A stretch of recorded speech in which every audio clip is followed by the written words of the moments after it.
चरेणवः चतुर्मुखमुखम्बोज वनगं तवधूर्वम मानसी नमतां नित्यं सर्वशुक्ला सरस्वती इन्दिवरदलश्यामम् इन्दिरानन्दकन्दलम् वन्दारुजनमन्दारम् वन्दे कम्यधुनन्दनम्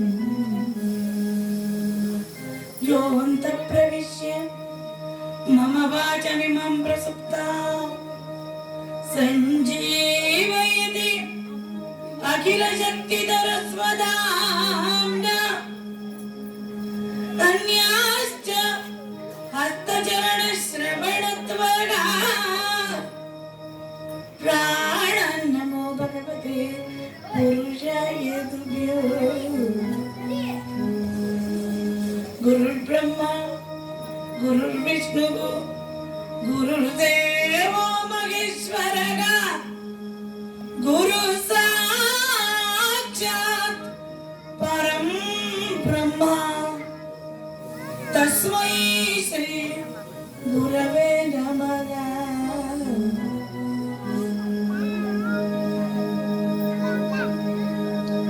विघ्ननाशन गजानन पालय विघ्ननाशन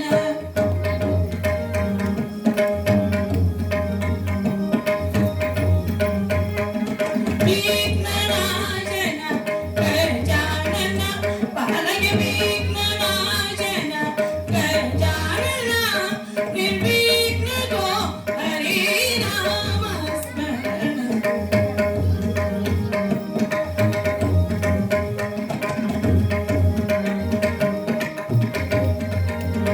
निर्विघ्नो हरिनाम स्मरण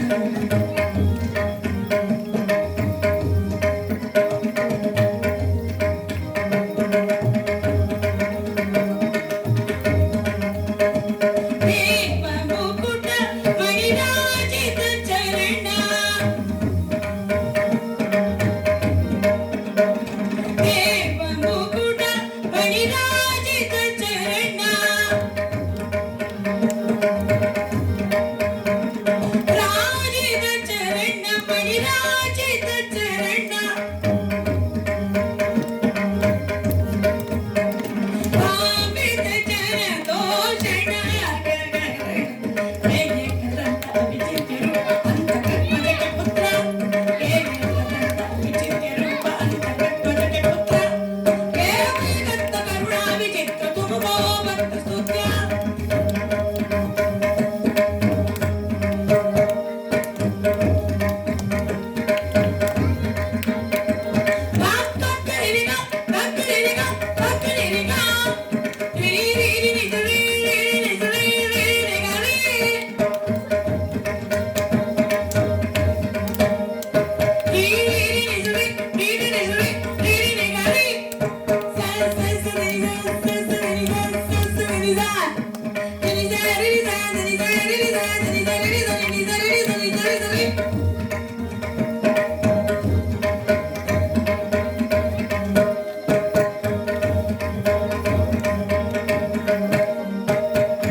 ನಿನ್ನೆ ತಾನೇ ಕೀರ್ತನೆ ನಡೆದಿತ್ತು. ಇಂದಿರಾ ರಮಣ ಗೋವಿಂದ ಅಂದ್ರೆ ಏನ್ ಹೇಳಬೇಕು ಅಂತ ಹೇಳಿದ್ದೆ.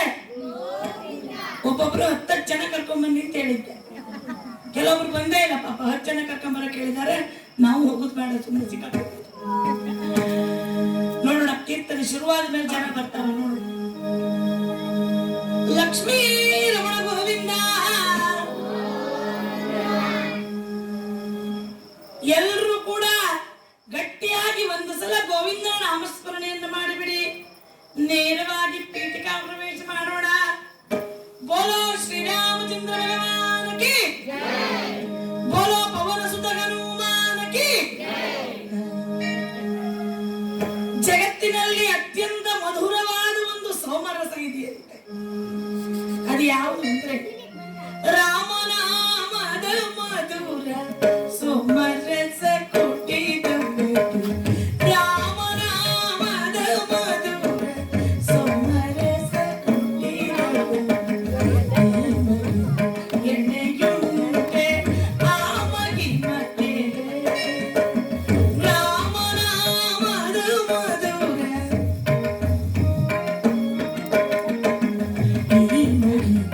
ಎಣ್ಣೆಯುಂಟೆ ಆಮಗಿ ಮತ್ತೆ ಕಾಮಿನಿಗೆ ಕಾಂಚನವೇ ಭೂಮಿಯೇ ಸ್ವರ್ಗವೇ ರಾಮನಾಮದ ಸುಧೆಗೆ ಸವಿಯಾವುದೋ. ರಾಮನಾಮದ ಮಧುರ ಸೋಮರಸ ಕೊಟ್ಟಿದ ಎಣ್ಣೆಯುಂಟೆ ಆಮಗಿ ಮತ್ತೆ ನಾಲಿಗೆಗೆ ರುಚಿ ಕಂಡ್ಯ ರಾಮನ ನಾಮದ ಮಗದರಿಂದ ನೀರಪ್ಪ ಮಪದಪ್ಪ ಮಗದ ಮಪದಪ್ಪ ಮಗದ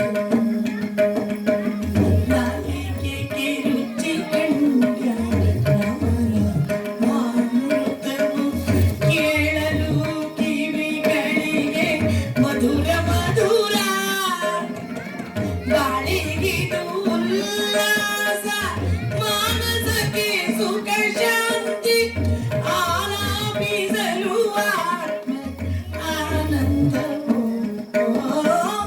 ರಾಮನಾಮದ ಮಧುರ ಸೋಮರಸ ಕೊಟ್ಟಿದ ಎಣ್ಣೆಯುಂಟೆ ಆಮಗಿ ಬೋಲೋ ಶ್ರೀರಾಮಚಂದ್ರ ಭಗವಾನ್ ಕಿ ಜೈ. ಜಗತ್ತಿನಲ್ಲಿ ಅತ್ಯಂತ ಮಧುರವಾದಂತಹ ಒಂದು ಸೋಮರಸ ಉಂಟು. ಅದು ಯಾವುದು ಅಂತ ಕೇಳಿದ್ರೆ ರಾಮನಾಮ ಎನ್ನುವಂತಹ ಸೋಮರಸ. ಶ್ರೀರಾಮ ರಾಮ ರಾಮೇತಿ ರಮೇ ರಾಮೇ ಮನೋರಮೆ ಸಹಸ್ರನಾಮದ ತುಲ್ಯಂ ರಾಮನಾಮ ವರಾನನೆ. 1000 ವಿಷ್ಣು ಸಹಸ್ರನಾಮ ಅಂತ ಹೇಳ್ತೇವೆ ಅಲ್ವಾ? ಇಡೀ ವಿಷ್ಣು ಸಹಸ್ರನಾಮ, ವಿಷ್ಣುವಿನ 1000 ನಾಮ, ಸಹಸ್ರನಾಮವನ್ನು ಓದಿದ ಪುಣ್ಯ ಒಂದೇ ಒಂದು ಸಲ ಆ ರಾಮನ ನಾಮವನ್ನ ಹೇಳಿದರೆ ಸಾಕು ಸಿಗ್ತದೆ ಅಂತ ನಮಗೆ ಬಹಳ ಸಂತೋಷ ಆಯ್ತಲ್ವಾ? ವಿಷ್ಣು ಸಹಸ್ರನಾಮ ಓದ್ಲಿಕ್ಕೆ 1 ಗಂಟೆನಾದ್ರೂ ಬೇಕು, ಅರ್ಧ ಗಂಟೆನಾದ್ರೂ ಬೇಕು. ರಾಮ ಅಂದ್ಬಿಟ್ರೆ ಸಾಕಲ್ಲ. ಅದರ ಅರ್ಥ ಏನು ಅಂತ ಹೇಳಿದ್ರೆ, ಆ ರಾಮ ನಾಮ ಸ್ಮರಣೆಯನ್ನು ಮಾಡುವಾಗ ನಮಗಿರುವ ಶ್ರದ್ಧೆಯ ಮೇಲೆ ಅದು ಅವಲಂಬಿತವಾಗಿದೆ. ಅಷ್ಟು ಶ್ರೇಷ್ಠವಾದದ್ದು. ರಕಾರೋಚ್ಚಾರ ಮಾತ್ರೇಣ ಮುಖ ನಿರ್ಯಾಂತಿ ಪಾತಕಾಗ ರಾ ಅಂದ್ರೆ ಸಾಕು. ನಾವು ಮಾಡಿದ ಪಾಪ ಎಲ್ಲ ಹೊರಗೆ ಹೋಗ್ತದೆ ರಾ ಅಂತೇಳಿ. ರಾ ಎಂದಾಗ ನಾವು ಆ ಅಂತ ಬಾಯಿ ಕಲಿತೇವೆ. ರಾ ಎಂದಾಗ ಹೊರಗೆ ಹೋದ ಪಾಪ ತನ್ನ ಓನರ್ನ ಹುಡ್ಕೊಂಡು ಒಳಗೆ ಬಂದ್ಬಿಟ್ರೆ ಅದಕ್ಕೆ ಮಕಾರತ್ತು ಕವಾಡವದು. ಮಾ ಅಂತ ಹೇಳಿದಾಗ ಮಾ ಬಾಯಿ ಮುಚ್ತದೆ ಅಲ್ವಾ?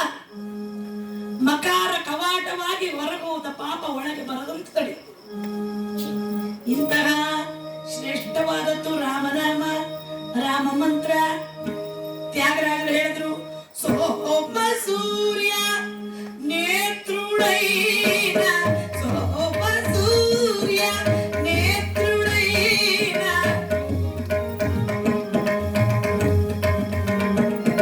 ಸೋಮ ಸೂರ್ಯ ಆ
ಜನ್ಮ ರಕ್ಷಕ ಮಂತ್ರಂ, ನಮ್ಮ ಜನ್ಮವನ್ನ ಕಾಪಾಡುವಂತಗ ಪರಮ ಪವಿತ್ರವಾದಂತಗ ಮಂತ್ರ ಅಂತ ಹೇಳ್ತಾರೆ.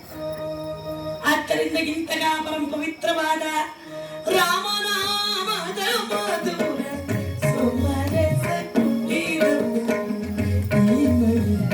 ಎಣೆಗುಂಡೆ ಆ ಮಗಿಮಗೆ. ಜಗತ್ತಿನಲ್ಲಿ ನಾವು ಹೇಳ್ತೇವೆ ಅದು ಸಿಹಿ ಇದು ಸಿಹಿ ಅಲ್ವಾ? ಮೈಸೂರು ಪಾಕ್ ಸಿಹಿ, ಜಿಲೇಬಿ ಸಿಹಿ, ಎಲ್ಲದಕ್ಕಿಂತ ಸಿಹಿಯಾದದ್ದು ರಾಮನಾಮ ಪಾಯಸಕ್ಕೆ ಕೃಷ್ಣನಾಮ ಸಕ್ಕರೆ ಬಿಡಲ ರಾಮ ತುಪ್ಪ ಬೆರೆಸಿ ಬಾಯ ಚಪ್ಪರಿಸಿರೋರು. ದಾಸರ ನಮಗದು ಸಿಹಿಯಾಗಿ ಕಾಣುವುದಿಲ್ಲ, ನಮಗ ರಾಮನಾಮ ಸಿಹಿಯಾಗಿ ಕಾಣುವುದಿಲ್ಲ.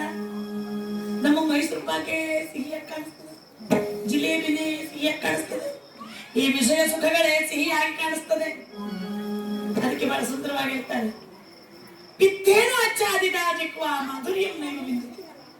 ಒಬ್ಬನಿಗೆ ಜ್ವರ ಬಂದಿರ್ತದೆ, ಅವನಿಗೆ ತಗೊಂಡೋಗಿ ನೀವೊಂದ್ ಸ್ವಲ್ಪ ಒಳ್ಳೆ ಮೈಸೂರು ಪಾಕ್ ಕೊಡಿ, ಹೇಗಿದೆ ಅಂತೇಳಿ, ಚಿ ಕೈ ಕೆಟ್ಟ ಕೈ ವಿಷ. ಹಾಗಾದ್ರೆ ವಿಷ ಆಗಿದ್ದಲ್ಲಿ ಮೈಸೂರು ಪಾಕ. ಜಿಲೇಬಿ ಕೊಡಿ, ಚಿ ಕೈ ಜಿಲೇಬಿ. ಹಾಗಾದ್ರಲ್ಲಿ ಕೈ ಆದದ್ದು ಮೈಸೂರು ಪಾಕ್ ಅಲ್ಲ, ಕೈ ಆದದ್ದು ಜಿಲೇಬಿ ಅಲ್ಲ, ಇವನ ನಾಲಿಗೆಗೆ ಜ್ವರದಿಂದ ಪಿತ್ತ ಆಗಿದೆ. ಅದಕ್ಕೆ ಸಿಹಿಯಾದ ವಸ್ತು ಕೈಯಾಗಿ ಕಾಣಿಸ್ತಾ ಇದೆ. ಹಾಗೆ ನಮಗೆ ನಮ್ಮ ನಾಲಿಗೆಗೆ ವಿಷಯ ಸುಖಗಳೆಂಬ ಪಿತ್ತ ಹೋಗಿದೆ. ಆದ್ದರಿಂದ ಭಗವಂತನ ನಾಮಸ್ಮರಣೆಯ ಮಾಧುರ್ಯ ನಮಗೆ ಗೊತ್ತಾಗ್ತಾ ಇಲ್ಲ. ಈ ವಿಷಯ ಸುಖಗಳೆಂಬ ಜ್ವರ ಹಿಡಿದ್ರೆ ಅವಾಗ ಗೊತ್ತಾಗ್ತದೆ ಭಗವಂತನ ನಾಮಸ್ಮರಣೆ ಎಷ್ಟು ಸಿಹಿಯಾಗುತ್ತೆ.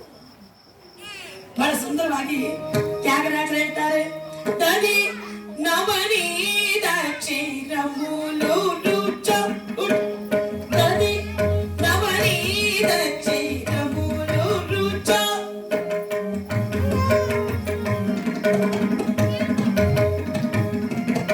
ತದಿ ನವನೀತ ಕ್ಷೀರಮೂಲು ರುಚ, ದಾಶರಥಿ ಧ್ಯಾನ ಭಜನ ಸುಧಾ ರಸ ಮುರುಚ, ತದಿ ನವನೀತ ಕ್ಷೀರಮೂಲು ರುಚ, ದಾಶರಥಿ ಧ್ಯಾನ ಭಜನ ಸುಧಾ ರಸ ಮುರುಚ, ನಿಧಿ ಚಾಲ ನಿಧಿ ಚಾಲ ರಾಮುನಿ ಸನ್ನಿಧಿ ಸೇವ ಸುಗಮ ನಿಜ ಮುಗವಲ್ಕು ಕನಸ ನಿಧಿ ಚಾಲ. ದಧಿ ನವನೀತ ಕ್ಷೀರ ಇದು ರುಚಿಯೋ, ದಾಶರಥಿ ಧ್ಯಾನ ಭಜನ ಸುಧಾರಸ ಮುರುಚೋ.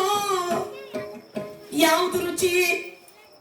ಭಗವಂತನ ನಾಮಸ್ಮರಣೆಯೇ ರುಚಿಯಲ್ಲ, ನಿಧಿ ರುಚಿಯೇ, ಶ್ರೀನಿಧಿಯ ಸನ್ನಿಧಿ ರುಚಿಯೇ ಅಂತ ಕೇಳ್ತಾರೆ. ಹಾಗಾದ್ರೆ ರಾಮನಾಮದ ಮಧುರ ಸೋಮರಸ ಕೊಟ್ಟಿದವ ಹೀಮಗಿ ಎಣೆಗುಂಡೆ ಆ ಮಗಿಮ. ಯಾರ್ಯಾರು ಕುಡಿದಿದ್ರು ರಾಮನಾಮದ ಮಧುರ ಸೋಮರಸವನ್ನ? ತುಳಸಿದಾಸರು ಕುಡಿದಿದ್ರು.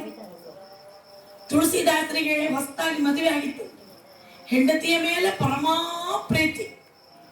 ಹೇಳ್ತಾರಲ್ಲ, ಪೇಜಾವರ ಸ್ವಾಮಿಗಳು ಮೊದಲು ಹೇಳ್ತಿದ್ರು, ಪ್ರೀತಿ ಇಲ್ಲವೋ ಇಲ್ಲಿ ಉಂಟೋ ಉಂಟು.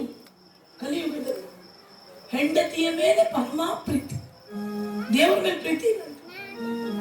ವೈರಾಗ್ಯ ಇಲ್ವೋ ಇಲ್ವೋ, ಉಂಟೋ ಇಲ್ವೋ, ಉಂಟು ವೈರಾಗ್ಯ, ದೇವರಲ್ಲಿ ಪರಮ ವೈರಾಗ್ಯ. ಲಕ್ಷ್ಮೀ ರಮಣ ಗೋವಿಂದ. ಹೆಂಡತಿಯಲ್ಲಿ ಪರಮಾ ಪ್ರೀತಿ ತುಳಸಿದಾಸರಿಗೆ. ಒಂದು ಕ್ಷಣವೂ ಕೂಡ ಹೆಂಡತಿಯನ್ನು ಅಗಲಿ ಇರ್ತದೆ. ಒಂದ್ಸಲ ಏನಾಯ್ತು, ಹೆಂಡತಿ ಊರಿಗೆ ಹೋಗಿದ್ದಾಳೆ ತವ್ರ ಮನೆಗೆ. ಅವಳ ವಿರಹವನ್ನ ಸಹಿಸಲಾರದೆ ಘೋರವಾದ ಕಾಡಿನಲ್ಲಿ ಘೋರವಾಗಿ ಮಳೆ ಸುರಿತಾ ಇದೆ. ಓಡಿ ಬಂದಿದ್ದಾರೆ ಹೆಂಡತಿಯ ಮನೆಗೆ. ಹೆಂಡತಿಯ ಮನೆಗೆ ಬರುವಾಗ ಮೇಲೆ ಮಾಳಿಗೆ ಹತ್ತಬೇಕು, ಬಾಗಿಲು ಪಡೆದ್ರು, ಯಾರು ತೆಗಿಲಿಲ್ಲ. ಅರ್ಧರಾತ್ರಿ ಹಗ್ಗ ಒಂದು ಕಾಣಿಸಿತು, ಹಗ್ಗವನ್ನು ಹಿಡಿದು ಮೇಲೆ ಬಂದ್ರು. ಉಪ್ಪರಿಗೆ ಆ ಬಾಗಿಲನ್ನು ತೆಗೆದ್ರು, ತಟ್ಟಿದ್ರು. ಹೆಂಡತಿ ಬಾಗಿಲು ತೆಗಿತಾಳೆ, ಆಶ್ಚರ್ಯ ಇದೇನು ಸ್ವಾಮಿ, ಇಂಥ ಮಳೆಯಲ್ಲಿ ಇಂಥ ಚಳಿಯಲ್ಲಿ ನೀವು ಮೇಲೆ ಬಂದ್ರಲ್ಲ ಸ್ವಾಮಿ, ಮೇಲೆ ಹೇಗೆ ಬಂದ್ರಿ? ನೀನು ಎಳಿಬಿಟ್ಟಿದ್ಯಲ್ಲ ಹಗ್ಗ, ಹಗ್ಗದಲ್ಲಿ ಬಂದೆ. ಆಗ ಒಂದು ನೋಡ್ತಾರೆ, ಹಗ್ಗ ಅಲ್ಲ ಅದು ಹಾವು, ಸೂರ್ಯಗೆ ಸಿಲುಕಿಕೊಂಡು ಬಿಟ್ಟಿದೆ, ಬಿಡಿಸ್ಕೊಳಿಕ್ ಆಗ್ತಾ ಇಲ್ಲ. ಹಾವಿನ ಬಾಲ ಹಿಡಿದು ಮೇಲೆ ಹತ್ತು ಬಂದಿತ್ತು. ಆವಾಗ ಅವಳು ಹೇಳಿದ್ಲಂತೆ ಹೆಂಡತಿ, ಅಯ್ಯೋ ರಾಮ, ನನ್ನನ್ನ ಇಷ್ಟು ಪ್ರೀತಿಸ್ತಾ ನನಗೋಸ್ಕರ ಇಂಥ ಕೊಂಡಾರಣ್ಯದಲ್ಲಿ, ಇಂಥ ಮಳೆಯಲ್ಲಿ, ಇಂಥ ಚಳಿಯಲ್ಲಿ ಹಾವನ್ನ ಹಗ್ಗವಾಗಿ ಹಿಡಿದು ಮೇಲೆ ಬಂದ್ರಲ್ಲ, ಇದೇ ಪ್ರೀತಿಯನ್ನು ನೀವು ರಾಮನಲ್ಲಿಟ್ಟಿದ್ರೆ ರಾಮ ಒಲದೇ ಬಿಡ್ತಿದ್ದ. ಅಲ್ಲೇ ನಮಸ್ಕಾರ ಮಾಡಿದ್ವಿ. ತಾಯಿ, ನೀನು ನನ್ನ ಹೆಂಡತಿಯಲ್ಲ, ನನ್ನ ತಾಯಿ. ಅಲ್ಲಿಂದ ಹೊರಟ್ರು.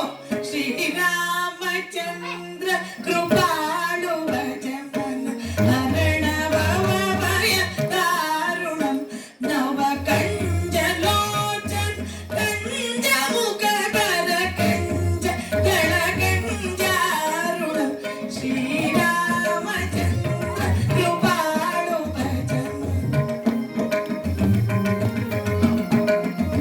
ನವ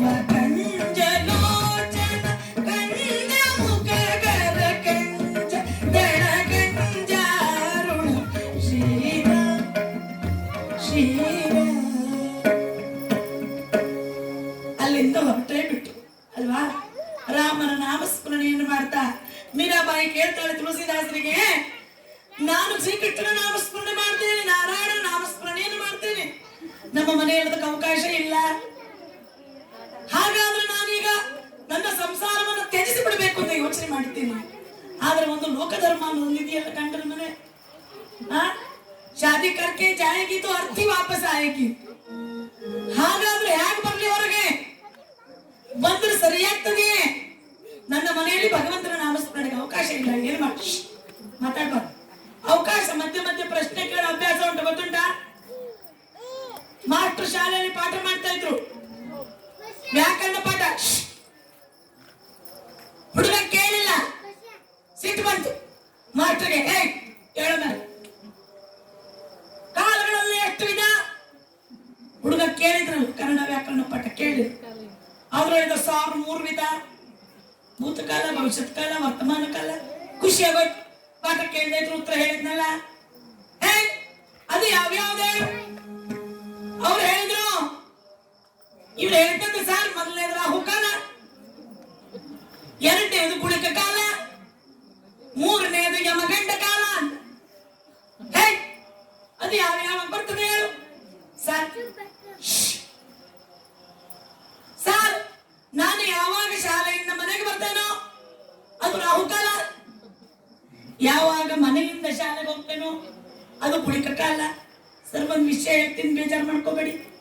ಎಲ್ಲಿವರೆಗೆ ನೀವು ಈ ಕ್ಲಾಸ್ ಅಲ್ಲಿ ಕೂತು ವ್ಯಾಕರಣ ಪಾಠ ಮಾಡ್ತೀರೋ ಅಲ್ಲಿವರೆಗೂ ಯಮಗಂಡ ಕಾಲ. ಲಕ್ಷ್ಮೀ ರಮಣ ಗೋವಿಂದ. ಯಾಕೆ ಹೀಗಾಯ್ತು? ಶ್ರದ್ಧೆಯಿಂದ ಕೇಳದಿದ್ರೆ ಹೀಗಾಯ್ತು. ಆತರನ್ನು ಶ್ರದ್ಧೆಯಿಂದ ಕೇಳಬೇಕು. ಸರಿ, ಆವಾಗ ಮೀರಾಬಾಯಿ ಬರೀತಾಳೆ, ಸ್ವಾಮಿ, ನಾನು ಏನು ಮಾಡ್ಲಿ? ಈಗ ಗಂಡನ ಮನೆಯನ್ನು ಬಿಟ್ಟರೆ ನನಗೆ ಲೋಕಾಪವಾದ ಬರಬಹುದೇ? ಅದಕ್ಕೆ ತುಳಸಿದಾಸರು ಉತ್ತರ ಬರೀತಾರೆ. ಜಾಕೆ ಪ್ರಿಯನ ರಾಮ ವೈದೇಹಿ, ಜಾಕೆ ಪ್ರಿಯನ ರಾಮ ವೈದೇಹಿ, ಸೋಚಾಂಡಿಗೆ ಕೋಟಿ ವೈರಿ ಸಮ, ಸೋಚಾಂಡಿಗೆ ಕೋಟಿ ವೈರಿ ಸಮ, ಜೋ ಜಗ ವೈರಿ ಹೋಯೆ, ಜಾಕೆ ಪ್ರಿಯನ ರಾಮ ವೈದೇಹಿ, ಜಾಕೆ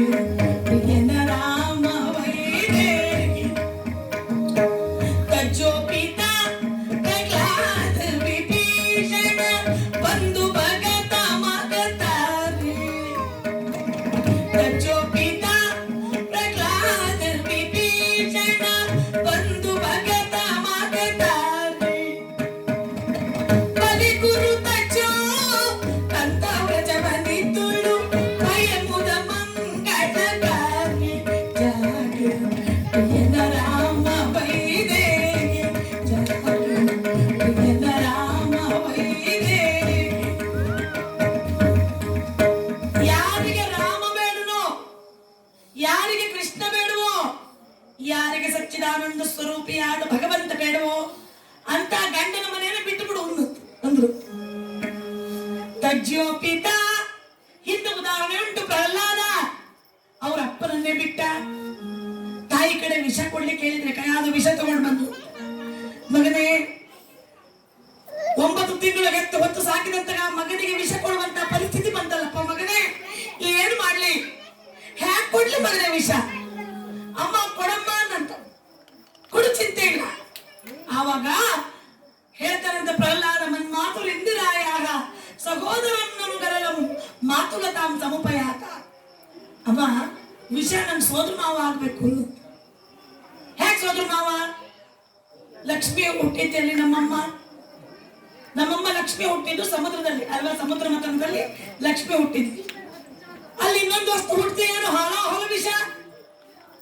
ಆದ್ಮೇಲೆ ಲಕ್ಷ್ಮಿಗೆ ನಮ್ಮ ವಿಷ ಏನಾಗ್ಬೇಕು? ತಮ್ಮ ಆಯ್ತಿಲ್ಲ. ಲಕ್ಷ್ಮಿ ಹುಟ್ಟಿದ್ದು ಸಮುದ್ರದಲ್ಲಿ, ವಿಷ ಹುಟ್ಟಿದ್ದು ಸಮುದ್ರದಲ್ಲಿ, ಸಮುದ್ರ ಮತ್ರದಲ್ಲಿ. ಆಗ ತಮ್ಮ ಆಯ್ತು ಲಕ್ಷ್ಮಿಗೆ. ಅಮ್ಮನ ತಮ್ಮ ನನಗೇನಾಗ್ಬೇಕು? ಸೋದರ ಮಾವ. ಆದ್ದರಿಂದ ಮನ್ಮಾತುರು ಇಂದಿರಾಯಾಗ ಸಹೋದರಂ ನನಗರಲಂ ಮಾತುಲತಾಂ ಸಮುಪಯಾತ. ನಮ್ಗೆ ಸೋದರ ಮಾವ ಆಗ್ಬೇಕು. ನನಗೇನ್ ಮಾಡ್ತಾನೆ? ಕೊಡು. ತಚ್ಚೋಪಿತ ಪ್ರಹ್ಲಾದ ಅಪ್ಪನನ್ನು ಬಿಟ್ಟ. ವಿಭೀಷಣ ಚತುರ್ದಶ ಭುವನದಲ್ಲಣ ಎನಿಸಿದ ಅಣ್ಣನಾದ ರಾವಣನನ್ನು ಬಿಟ್ಟ. ಬಂದು ಭಗತ ಮಗತಾನೆ ಭರತ ರಾಮನನ್ನ ಕಾಡಿಗೆ ಕಳಿಸಿದ್ರಿಂದ ಅಮ್ಮನ್ನೇ ಬಿಟ್ಟುಬಿಟ್ಟ ಅಲ್ವಾ? ಹಾಗಾದ್ರೆ ಬಲಿ ಗುರು ತಚ್ಚೋ ವಾಮನ ದಾನ ಕೇಳಲಿಕ್ಕೆ ಬರ್ತಾನೆ. 3 ಹೆಜ್ಜೆ ದಾನ ಕೊಡು ಅಂತ ಶುಕ್ರಾಚಾರ್ಯ ಹೇಳ್ತಾರೆ. ವಿಷ್ಣು ಬಂದಿರೋದು ವಾಮನ ಹುಡುಗ ಅಂತ ತಿಳ್ಕೊಳ್ಬೇಡ, ದಾನ ಕೊಡಬೇಡ ಗುರುಗಳು ಹೇಳ್ತಾರೆ. ಆದ್ರೆ ಹೇಳ್ತಾರೆ ವಿಷ್ಣುವೇ ದಾನ ಕೇಳಲಿಕ್ಕೆ ಬಂದದ್ದು ಹೌದಾದ್ರೆ, ನನ್ನ ಹತ್ರ ವಿಷ್ಣು ಬಂದದ್ದು ಹೌದಾದ್ರೆ ಮತ್ತೆ ನನಗೆ ಇನ್ನೇನ್ ಬೇಕು? ದಾನ ಕೊಟ್ಟೆ ಬಿಟ್ಟ. 1 ಹೆಜ್ಜೆಯಿಂದ ಆಕಾಶ ಅಳದ, ಇನ್ನೊಂದು ಹೆಜ್ಜೆಯಿಂದ ಭೂಮಿಯನ್ನು ಅಳದ, ಮತ್ತೊಂದು ಹೆಜ್ಜೆ ಎಲ್ಲಿಡ್ಲಿ? ನನ್ನ ತಲೆ ಮೇಲಿಡು. ಬಲಿ ಪಾತಾಳ ಕಳಿಸಿದ. ಆದ್ರೆ ಬಲಿಯ ಮನೆಯ ದ್ವಾರಪಾಲಕನಾದ ಕೃಷ್ಣ ವಿಷ್ಣು ಅಲ್ವಾ? ಅವಾಗ ಲಕ್ಷ್ಮೀ ದೇವಿಗೆ ಚಿಂತೆ ಆಯ್ತು. ಅಯ್ಯೋ ದೇವರೇ, ನನ್ನ ಗಂಡ ಹೋಗಿ ಬಾಗಿಲು ಕಾಯೋ ಕೆಲಸ ಹಿಡ್ಕೊಂಡಲ್ಲ, ನಾನಿನ್ನೇನ್ ಮಾಡೋದು? ವೈಕುಂಠದಲ್ಲಿ ವಿಷ್ಣು ಇಲ್ಲ. ಆವಾಗ ಯಾರೋ ಒಬ್ರು ಹೇಳಿದ್ರದ್ದು, ಒಂದು ಕೆಲಸ ಮಾಡು, ಬಲಿಗೆ ರಾಖಿ ಕಟ್ಟು. ಏನ ಬದ್ದು ಬಲಿ ರಾಜ ದಾನವೇಂದ್ರೋ ಮಹಾಯಶ ತೇನತ್ವಾಂ ಅಭಿವದ್ನಾಮಿ ರಕ್ಷೆ. ರಕ್ಷಾ ಬಂಧನ ಮಾಡುವಾಗ ಈ ಶ್ಲೋಕ ಹೇಳ್ಬೇಕು. ಲಕ್ಷ್ಮಿ ಹೋಗಿ ಬಲಿಗೆ ರಕ್ಷೆ ಕಟ್ಟಿದ್ಲಂತೆ. ಗಿಫ್ಟ್ ಕೊಡ್ಬೇಕಲ್ಲ ಅಣ್ಣ ಏನಾದ್ರು. ಆವಾಗ ನನ್ನ ಗಂಡನ್ ಕೊಡು ಅಂತ ಕೇಳಿದ.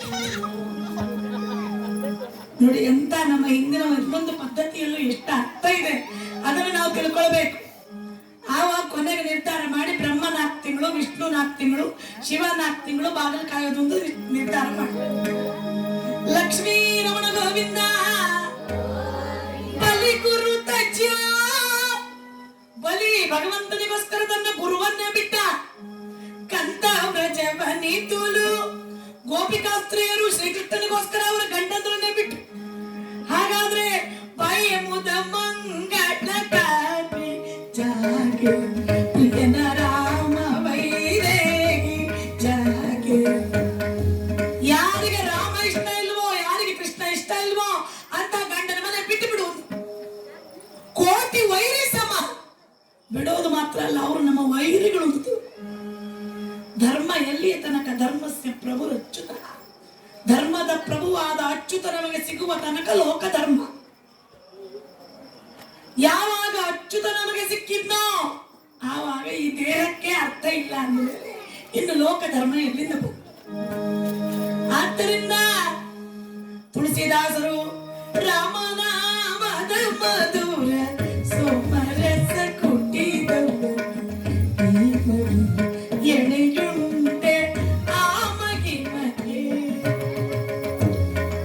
ತುಳಸಿದಾಸರು ರಾಮನಾಮದ ಸೋಮರಸವನ್ನು ಕುಡಿದರು.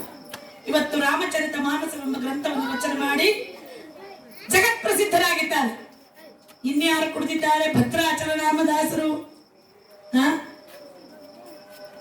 ಅವರು ಕೂಡ ತಹಶೀಲ್ದಾರ್ ಆಗಿದ್ರು. ನಿನ್ನೆ ದಾಮಾಜಿ ಪಂತನ ಹಾಗೆ ಅವರೇನ್ ಮಾಡಿದ್ರು?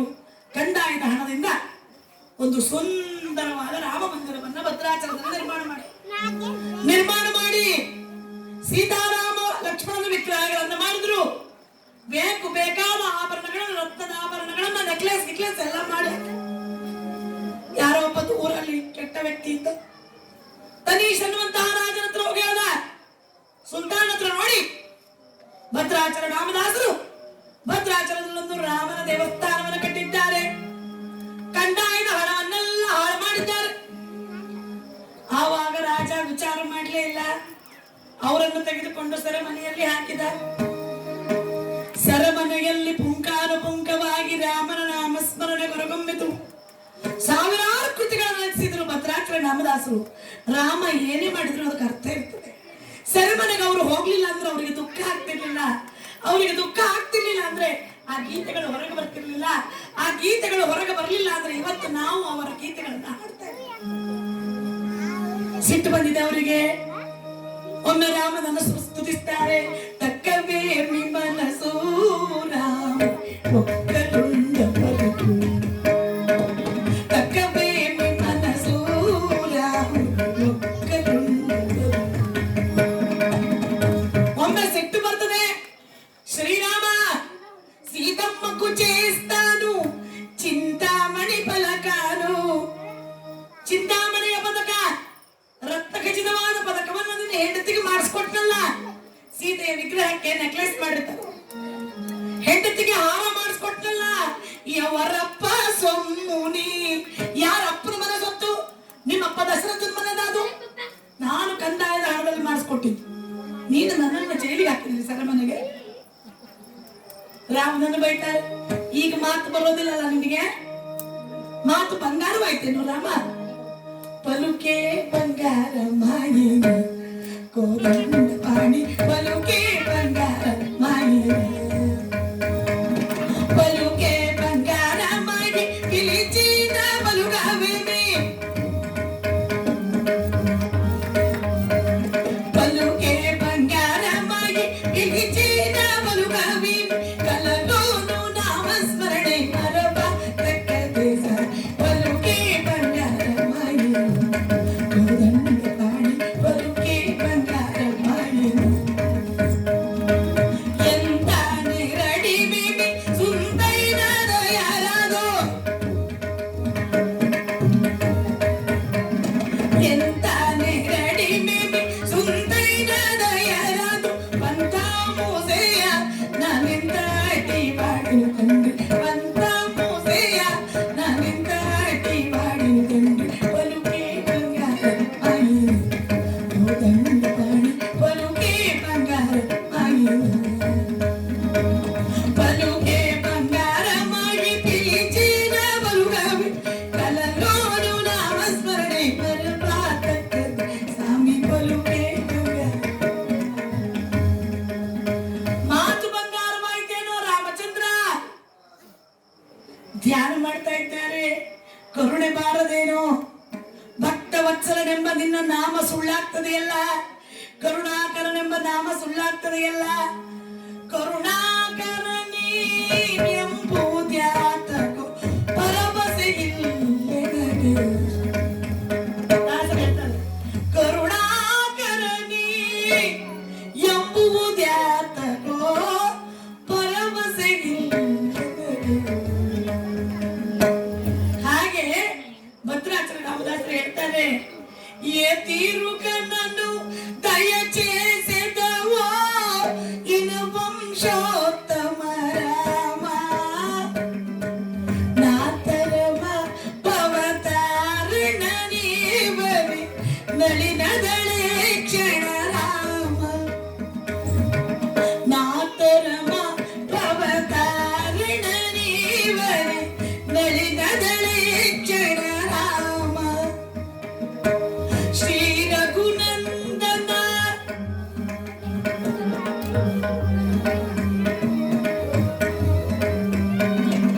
ಶ್ರೀ ರಘುನಂದನ ಸೀತಾರಮಣ ಶ್ರಿತ ಜನಪಾಲ ರಾಮ, ಕಾರುಣ್ಯಾಲಯ ಭಕ್ತವರದ ನಿನ್ನು ಕಂಡುಲ ಕಾಣುವ ರಾಮ.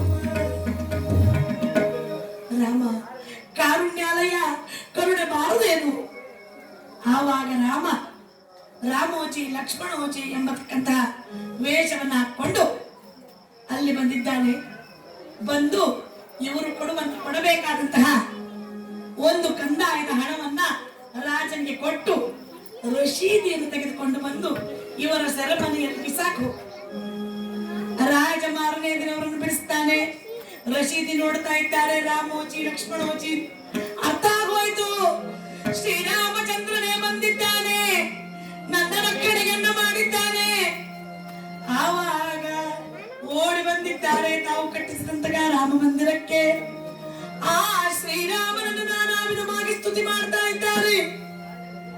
ಆವಾಗ ಶ್ರೀರಾಮಚಂದ್ರ ಅವರಿಗೆ ದರ್ಶನವನ್ನು ಕೊಟ್ಟಿದ್ದಾನೆ. ಆದ್ದರಿಂದ ರಾಮನಾಮದ ಮಧುರ ಸೋಮರಸ ಕೊಟ್ಟಿದವು ಎಣೆಯುಂಟೆ ಆಮಗಿನತೆ. ಹಾಗಾದ್ರೆ ಇನ್ನೊಬ್ರು ಯಾರು? ರಾಮನಾಮನ ಮಧುರ ಸೋಮರಸವನ್ನ ಕುಡಿದವರು ಯಾರು ಅಂದ್ರೆ ಹನುಮಂತ.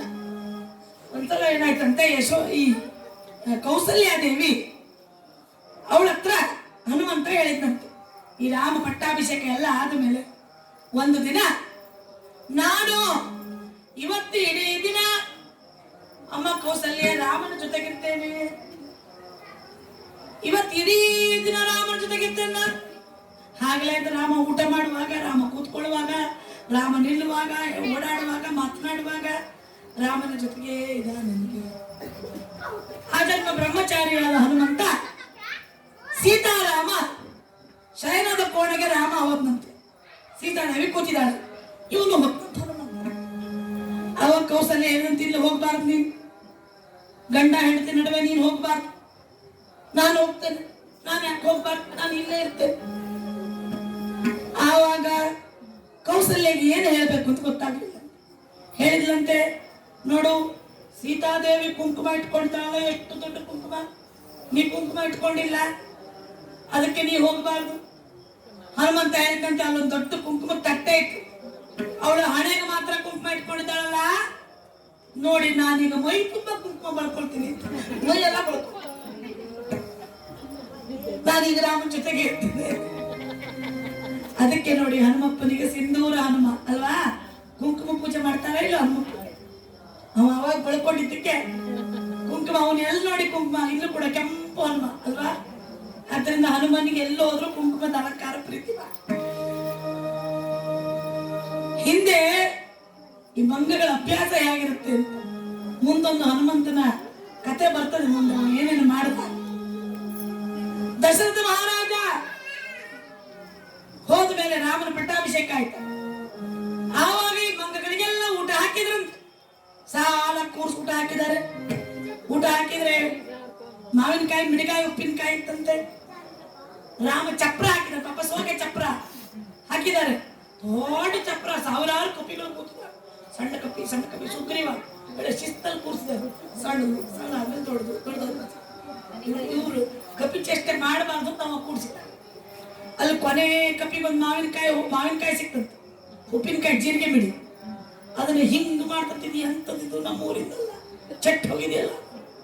ಅದ್ರ ಮೇಲೆ ಆ ಬೀಜ ಇತ್ತಲ್ಲ, ಅದು ಟಕ್ ಅಂತ ಮೇಲೆ ಇದಕ್ಕೆ ಸಿಟ್ಟು ಬಂತು. ನನ್ನಕ್ಕಿಂತ ಮೇಲೆ ಈ ಬೀಜ ಹಾರುದು, ಇದು ಮೇಲೆ ಹಾರ್ತದೆ. ಪಕ್ಕದಲ್ಲಿ ಕೂತಿತ್ತಲ್ಲ, ಇದಕ್ಕಿಂತ ಸ್ವಲ್ಪ ದೊಡ್ಡದು, ಅದು ಯೋಚನೆ ಮಾಡ್ತದೆ. ನನ್ಕಿಂತ ಮೇಲೆ ಈ ಮಂಗ ಹಾರೋದು ಅಂದ್ರೆ ಹಿಂಗೆ ಒಂದ್ರ ಮೇಲೆ ಹಾರಿ ರಾಮ ಚಪ್ರ ಎಲ್ಲ ನಾಶ ಮಾಡಿ.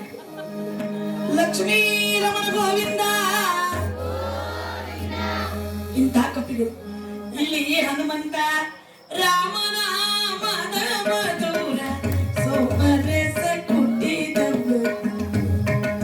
ಯತ್ರ ಯತ್ರ ರಘುನಾಥ ಕೀರ್ತನಂ ತತ್ರ ತತ್ರ ಕೃತ ಮಸ್ತಕಾಂಜಲಿ ಬಾಷ್ಪವಾರಿ ಪರಿಪೂರ್ಣ ಲೋಚನಂ ಮಾರುತಿ ನಮತ ರಾಕ್ಷಸ. ಎಲ್ಲಿ ರಾಮನ ಕೀರ್ತನೆ ಇದೆಯೋ ಅಲ್ಲಿ ಹನುಮಂತ ಇದ್ದಾನೆ. ಹಿಂದೆ ನಮ್ಮ ತಂದೆಯವರು ಒಂದ್ಸಲ ಪ್ರವಚನ ಮಾಡ್ತಾ ಇರುವಾಗ ಟಿವಿಲೆಲ್ಲ ಬಂದ್ಬಿಟ್ಟಿತ್ತು. ಒಬ್ಬ ಹನುಮಂತ ವಾನರ ಬಂದಲ್ಲಿ ಸಭೆಗೆ ನೋಡಿ, ಅಲ್ಲಿ ಹೌದಂತ ಬಂದಿದ್ದೆ. ನಮ್ಮ ಅಪ್ಪನ ಮೇಲೆ ಹತ್ತಿ ವಿಡಿಯೋ ಉಂಟು, ಅದನ್ನು ನಿಮ್ಗೆ ಕಳಿಸ್ಕೊಡ್ತೀನಿ. ಎಲ್ಲ ಟಿವಿ ಒಳಗೆಲ್ಲ ಬಂದಿತ್ತು. ಪ್ರವಚನಕ್ಕೆ ಬಂದ ಮಂಗಣ್ಣ ಅಂತ ಬಂದಿದ್ದು. ನಮ್ಮಪ್ಪ ಈಗ ಕೂತಿದ್ದು ಪ್ರವಚನ ಮಾಡ್ತಾ ಇದ್ರು. ಬಂದಿದ್ದ ಅವ್ರ ಮೇಲೆ ಹತ್ತಿ ಅವ್ರಿಗೊಂದು ಮುತ್ತು ಕೊಟ್ಟು ಆಮೇಲೆ ಅವ್ರು ಇಲ್ಲೆಲ್ಲ ಹತ್ತಿ ನೋಡಿ ಮೈ ಹಿಡ್ಕೊಂಡು ಒಂದು ಚೂರೂ ವಿಚಲಿತರಾಗಲಿಲ್ಲ ನಮ್ಮ ತಂದೆ. ಅವರಷ್ಟಕ್ಕೆ ಅವ್ರು ಪ್ರವಚನ ಮಾಡ್ತಾನೆ ಇದ್ರು. ಬಹಳ ಆಶ್ಚರ್ಯ ಇಲ್ಲ. ಬಂದು ಅವರು 10-15-20 ನಿಮಿಷ ಕೂತಿದ್ರು. ಮತ್ತೊಂದು ಕಡೆ ನನ್ನ ತಂದೆ ಪ್ರವಚನ ಮಾಡುವಾಗ ಗಿಳಿ ಬಂತು. 7 ದಿನ ಕಂಟಿನ್ಯೂಸ್ ಗಿಳಿ ಬರ್ತಿತ್ತು. ಶಿರ್ಸಿ ಹತ್ರ ಸಿಂಧಲಿ ಅಂತ ಫೋಟೋ ಕೂಡ ಉಂಟು. ಎಲ್ಲ ಪೇಪರ್ಲೆಲ್ಲ ಫೋಟೋ ಬಂದಿತ್ತು. ಅಂದ್ರೆ ಆ ಭಗವಂತನ ನಾಮಸ್ಮರಣೆ ಮಾತ್ರ ಇರ್ತದೆ. ಕರೆಕ್ಟ್ ಆಗಿ ಭಾಗವತ ಆರಂಭವಾಗುವಾಗ ಗಿಳಿ ಬರ್ತಿತ್ತು. ಶುಕ ಮಹರ್ಷಿಗಳು ಬರ್ತಿದ್ರಲ್ಲಿ ಕೇಳಿಕೊಂಡು ಹಣ್ಣು ತಿಂದು ನಮ್ಮ ಅಪ್ಪನ ಎದುರಿಗೆ ಕೂತ್ಕೊಂಡು ಭಾಗವತ ಪುಸ್ತಕದ ಮೇಲೆ ಕೂಡ ಕೂತಿದ್ರು. ಆಮೇಲೆ ಮತ್ತೆ ಹಾರೋದು, ಮತ್ತೆ ಮಾರನೇ ದಿನ ಬರೋದು. ಹೀಗೆ ಕಂಟಿನ್ಯೂಸ್ 7 ದಿನಗಳ ಕಾಲ ಬಂದಿದೆ. ಯಾಕೆಂದ್ರೆ ಯಾರು ಭಗವಂತನ ನಾಮಸ್ಮರಣೆಯ ಮಧುರ ಸೋಮರಸವನ್ನ ಪಾನ ಮಾಡ್ತಾರೆಯೋ ಅವರನ್ನ ಭಗವಂತ ಅವರ ಮಹಿಮೆಯನ್ನು ತೋರಿಸಿ ಬಿಡ್ತಾನೆ. ಅವನು ಎಲ್ಲ ಕಡೆ ಇದ್ದಾನೆನ್ನುವುದನ್ನು ತೋರಿಸ್ತಾನೆ ಭಗವಂತ. ಆದ್ದರಿಂದ ಇಲ್ಲಿ ರಾಮನಾಮದ ಮಧುರ ಸೋಮರಸವನ್ನು ಪಾನ ಮಾಡಿದಂತಹ ಅನೇಕ ಮಹನೀಯರು, ಶ್ರೇಷ್ಠರಾದವರು ತುಳಸಿದಾಸರು, ಹಾಗೆ ಭದ್ರಾಚರಣದಾಸರು, ಎಲ್ಲರಿಗಿಂತ ಹೆಚ್ಚಾಗಿ ಹನುಮಂತ.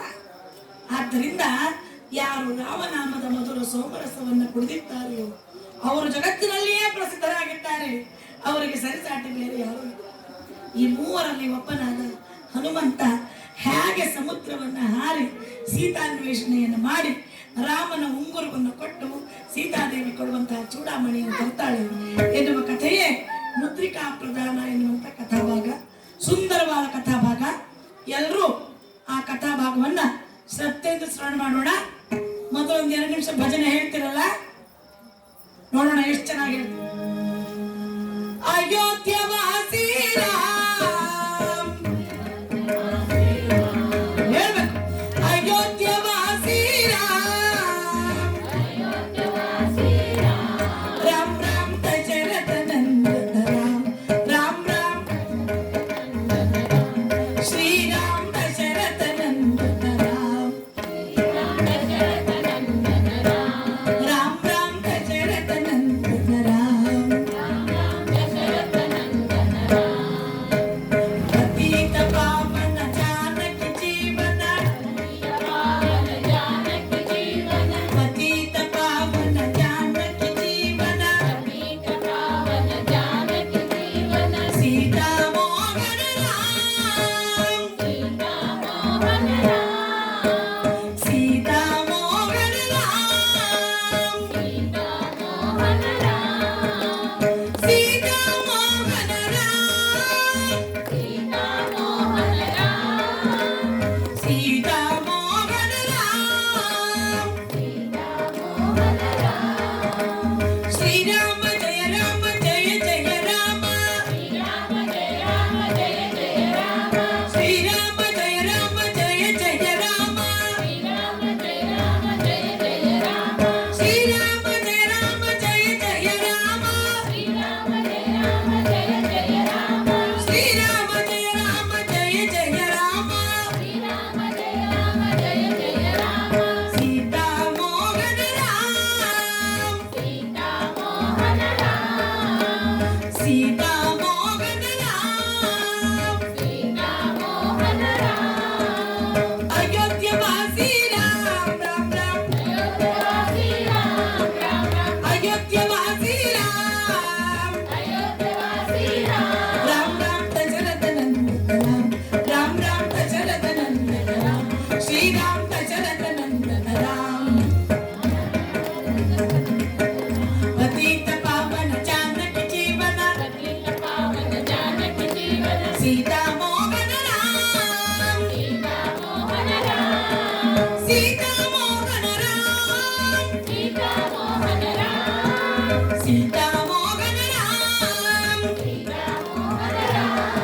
ಶ್ರೀರಾಮ ಜಯ ರಾಮ ಜಯ ಜಯ ರಾಮ ಶ್ರೀರಾಮ ಜಯ ರಾಮ ಜಯ ಜಯ ರಾಮ ಶ್ರೀರಾಮ ಜಯ ರಾಮ ಜಯ ಜಯ ರಾಮ ಶ್ರೀರಾಮ ಜಯ ರಾಮ ಜಯ ಜಯ ರಾಮ ಸೀತಾ ಮೋಹನ ರಾಮ್ ಸೀತಾ ಮೋಹನ